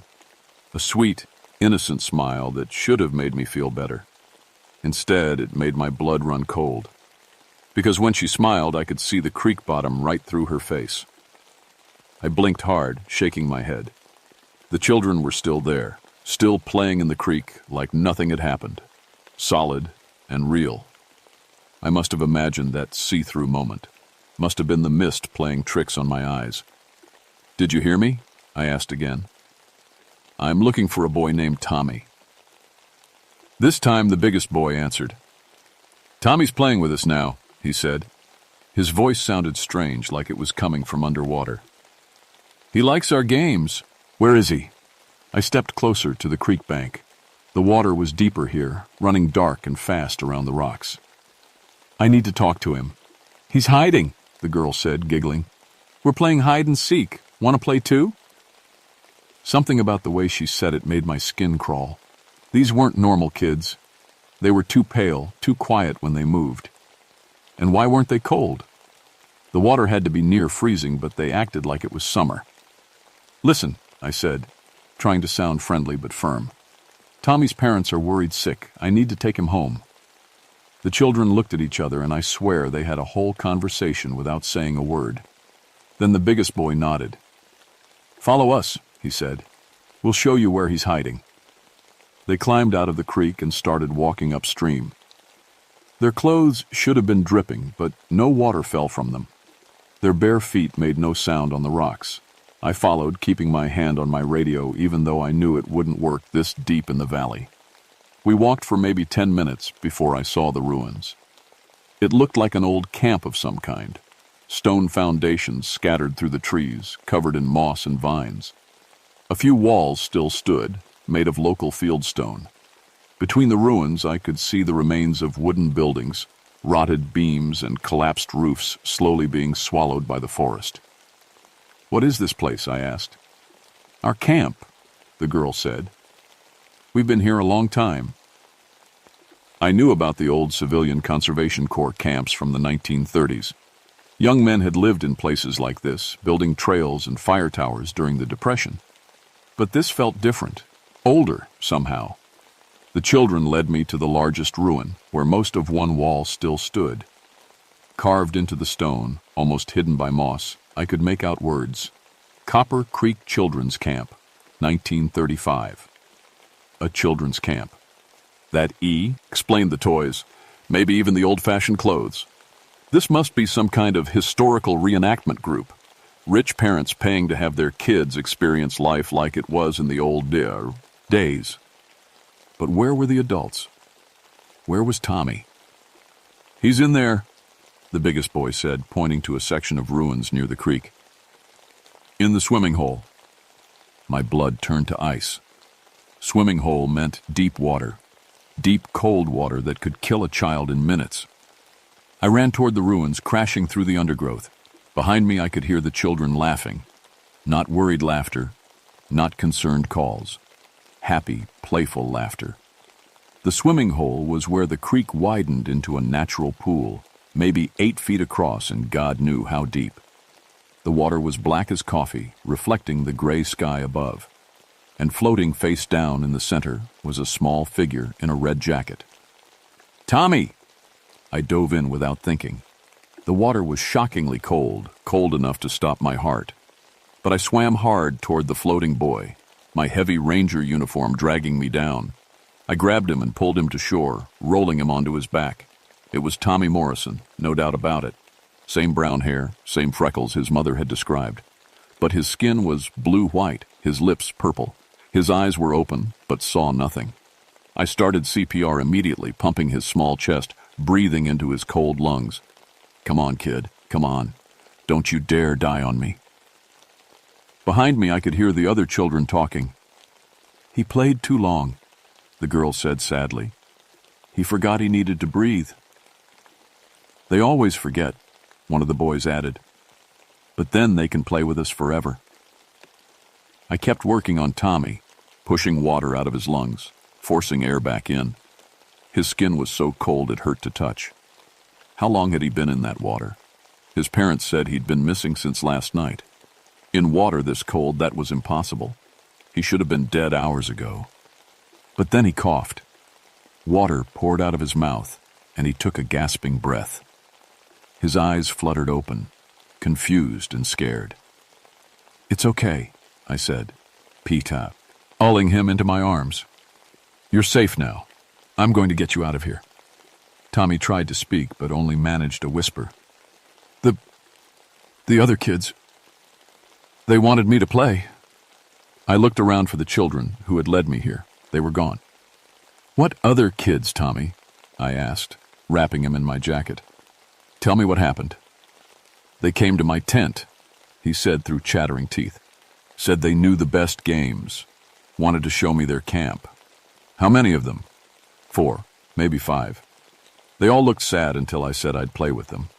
He coughed up more water. "But their games were scary. They kept trying to get me to go deeper in the water. Said I'd like it better underneath." I picked him up and started walking back toward the main trail. He was light, too light, like the cold had shrunk him somehow. Every few steps, I stopped to make sure he was still breathing. "Did they tell you their names?" I asked. "Sarah," he said quietly, "and Billy, and they said they died here, long time ago, said they were lonely. Kids say crazy things when they're in shock. Hypothermia can cause hallucinations. That had to be it. Tommy had wandered off, fallen in the creek, and his oxygen-starved brain had made up the other children. But I couldn't explain the toys, the wooden boat in my pack, the way my dogs had refused to go any further, or the fact that Tommy had been in near-freezing water for 10 hours and was somehow still alive. We made it back to where I'd left Rex and Maggie. The dogs went crazy when they saw us, barking and jumping like they hadn't expected to see me again. I radioed for a helicopter evacuation, and Tommy was airlifted to the hospital. He recovered completely. The doctors said it was a miracle. That water temperature should have killed him in an hour, not 10. They called it luck, adrenaline, maybe divine intervention. I called it something else. That night, I went to the local library and looked up everything I could find about Copper Creek. Most of it was boring stuff.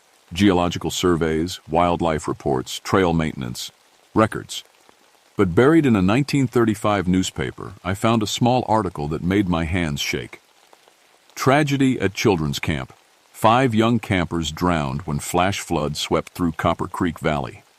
Bodies of Sarah Mackenzie, 8, Billy Patterson, 7, David Chen, 9, Mary Sullivan, 6, and Robert Hayes, 8, were never recovered despite extensive search efforts. Camp closed permanently following incident. 5 children. The same number Tommy said he saw.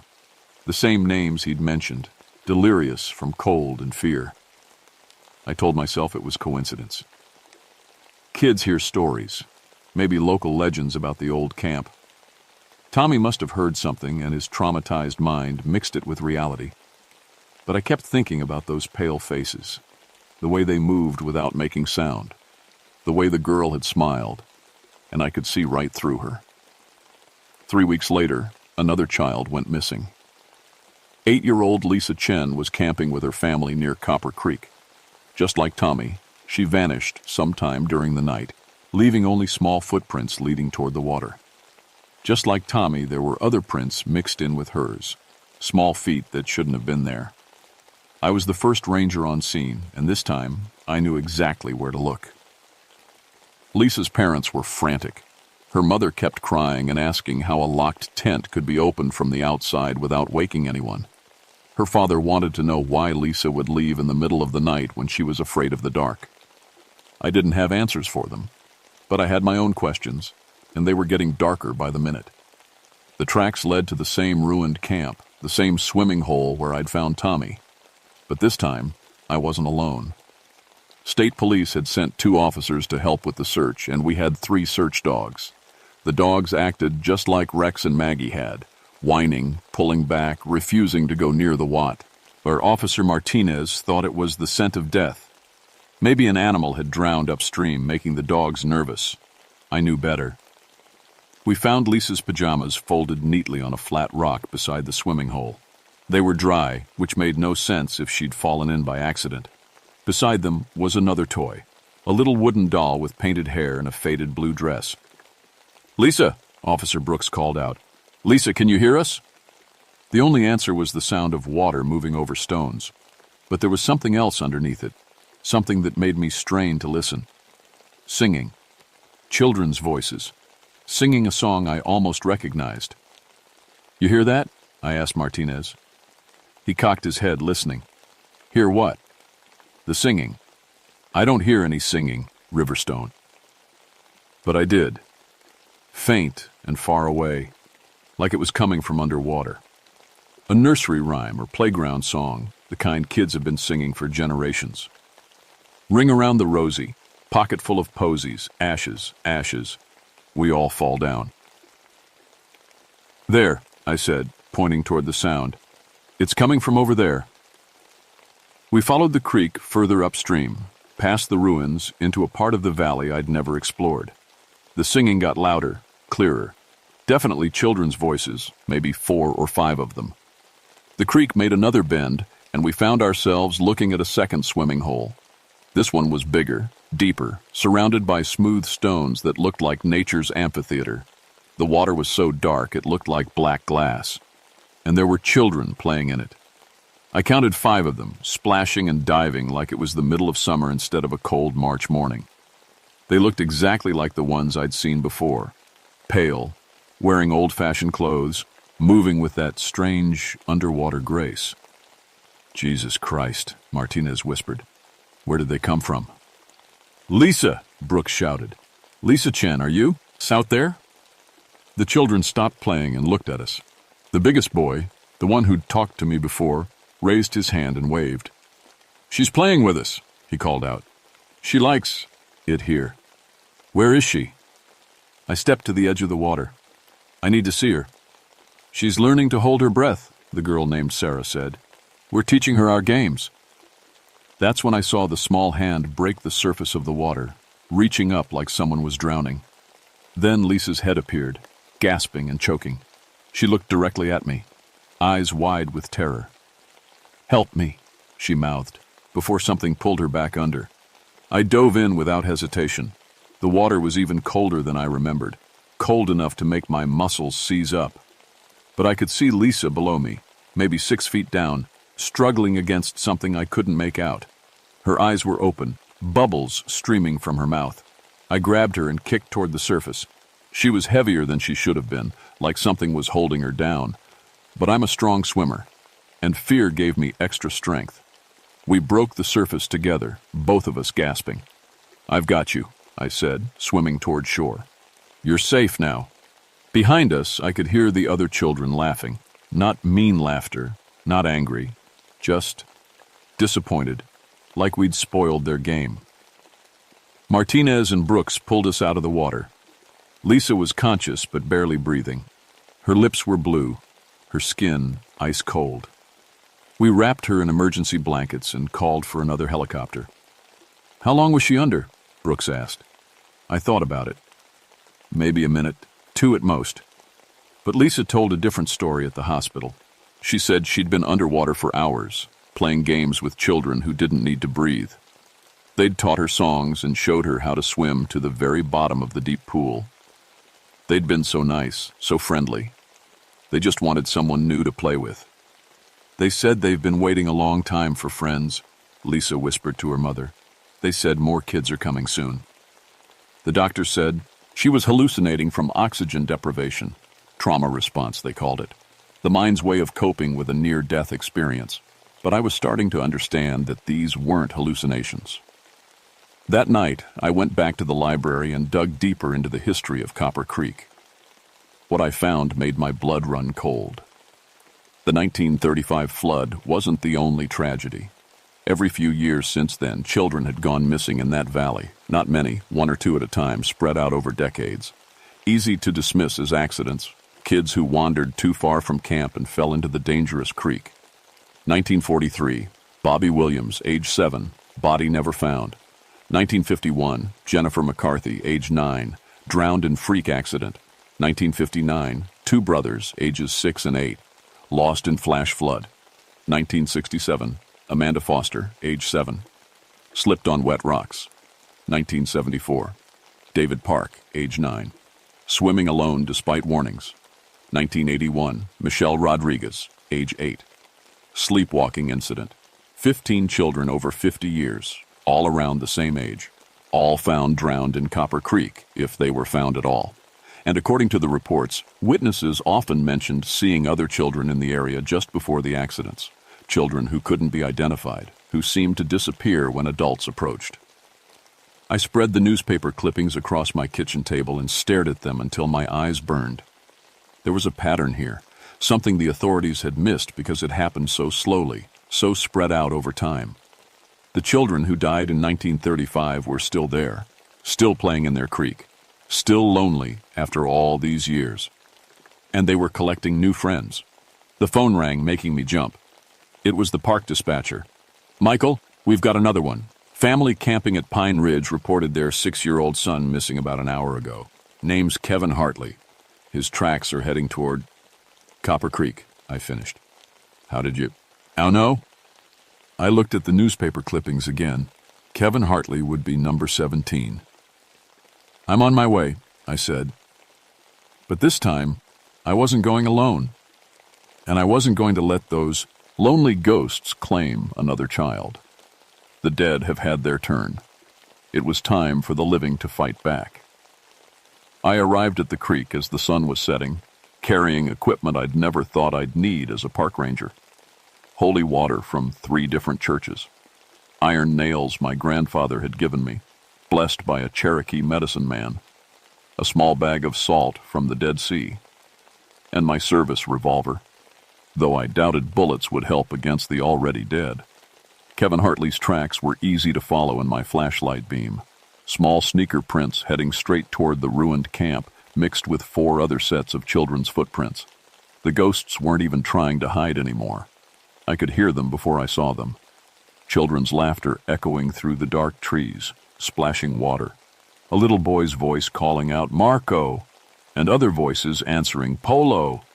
The sound of a normal, happy pool party. Except it was March, near freezing, and these children had been dead for 53 years. I found them in the first swimming hole, all 5 ghost children, plus little Kevin Hartley. He was standing waist deep in the black water, shivering but smiling. The dead children swam circles around him like pale sharks. "Kevin," I called out. "Kevin, I'm here to take you home." He looked at me with confused eyes. "But we're playing games, mister. They know the best games." "He can't leave yet," Sarah said, floating on her back in the impossible cold water. "He hasn't learned to hold his breath long enough." "Long enough for what?" I asked, though I was afraid I knew the answer. "To stay with us forever," Billy said. He dove under the water and came up right next to Kevin. "It doesn't hurt after the first minute. Then you can play whenever you want." They were going to drown him, just like they'd tried with Tommy and Lisa, just like they'd succeeded with 15 others over the decades. "Kevin," I said, trying to keep my voice calm, "I need you to walk toward me, right now." He took a step, then stopped. Something under the water had grabbed his leg. "They won't let me," he said, and for the first time he sounded scared. "They said I have to stay. They said they're lonely." "I know you're lonely," I said, speaking to the ghost children. "I know what it's like to lose someone you love. But this isn't the way." "You don't understand," the girl named Mary said. She stood up in the water, and I could see she was completely transparent now. The moonlight shone right through her. "We've been alone so long, so very long." "We just want friends," David added. His voice echoed like he was speaking from the bottom of a well. "Friends who can stay and play with us." "But they're not staying," I said. "You're killing them." "No," Sarah said, sounding genuinely confused. "We're helping them. Once they stop breathing air, they can breathe water instead, like us." They didn't understand death. After 50 years, they still thought drowning was just another way to play. Kevin was crying now, struggling against whatever held him under the water. "I want to go home," he sobbed. "I want my mommy." "Let him go," I said, stepping into the creek. The cold water hit me like a physical blow, but I kept moving toward Kevin. "Take me instead." The ghost children looked at each other, having another one of their silent conversations. "You're too old," Billy said finally. "We only play with kids." "I have a daughter," I said. "Her name was Emma. She died in these mountains. She's lonely too." It was a lie, but it made them pause. "Where is she?" Sarah asked. "I can bring her here," I lied again. "She'd love to play with you, but first you have to let Kevin go." I was close enough to touch him now. His lips were turning blue, his teeth chattering so hard I could hear the... Whatever had hold of his leg was pulling him deeper. "Emma died when she was 7, I said, "just like you. She knows all the same games you do." "Promise?" Mary asked. Her pale face was filled with hope. "I promise," I said, reaching for Kevin. The moment my hand touched him, everything changed. The temperature dropped 20 degrees in an instant. The water around us began to churn and bubble like it was boiling. The ghost children's faces twisted with rage. "Liar!" Sarah screamed. "There is no Emma!" They could read my mind, or maybe they could just sense lies the way living children can sense when adults are trying to trick them. The invisible hands holding Kevin pulled him under the surface. I dove after him, but the water was black as ink now. I couldn't see anything, couldn't find him in the churning darkness. Then I felt small hands grabbing me. Dozens of them. Not just the 5 children I'd seen, but all of them. Every child who'd died in this creek over the decades. 15 ghostly victims, all pulling me deeper into the freezing water. "Join us," they whispered in voices like rushing water. "Stay and play with us forever." My lungs were burning. I needed to breathe, but there was only water above me. Cold, dark water that seemed to stretch up forever. That's when I understood. They weren't evil. They were just children who'd been alone too long. Children who missed playing games and having friends. The loneliness had driven them crazy over the years, but they were still just kids. Kids who needed someone to take care of them. I stopped fighting against their hands and let them pull me deeper. The need to breathe was overwhelming, but I forced myself to stay calm. At the very bottom of the pool, I found Kevin floating unconscious, held by invisible arms. The ghost children surrounded us both, their pale faces curious in the underwater darkness. I looked at Sarah, the one who seemed to be their leader. "I can't bring Emma," I thought at her, "but I can help you find peace." "We don't want peace," she thought back. "We want friends." "I know, but this isn't friendship. This is loneliness making you hurt people." "We don't mean to hurt them." "But you do hurt them. Their families cry for them, just like your families cried for you." For a moment, Sarah's face crumpled, like she might cry. Around us, the other children drifted closer. "We miss our families," Billy said. "We want to go home," Mary added. "Then let me help you," I thought. "Let me help you find your way." I reached into my pocket and pulled out my grandfather's iron nails. They were warm in the freezing water, glowing with a soft light that pushed back the darkness.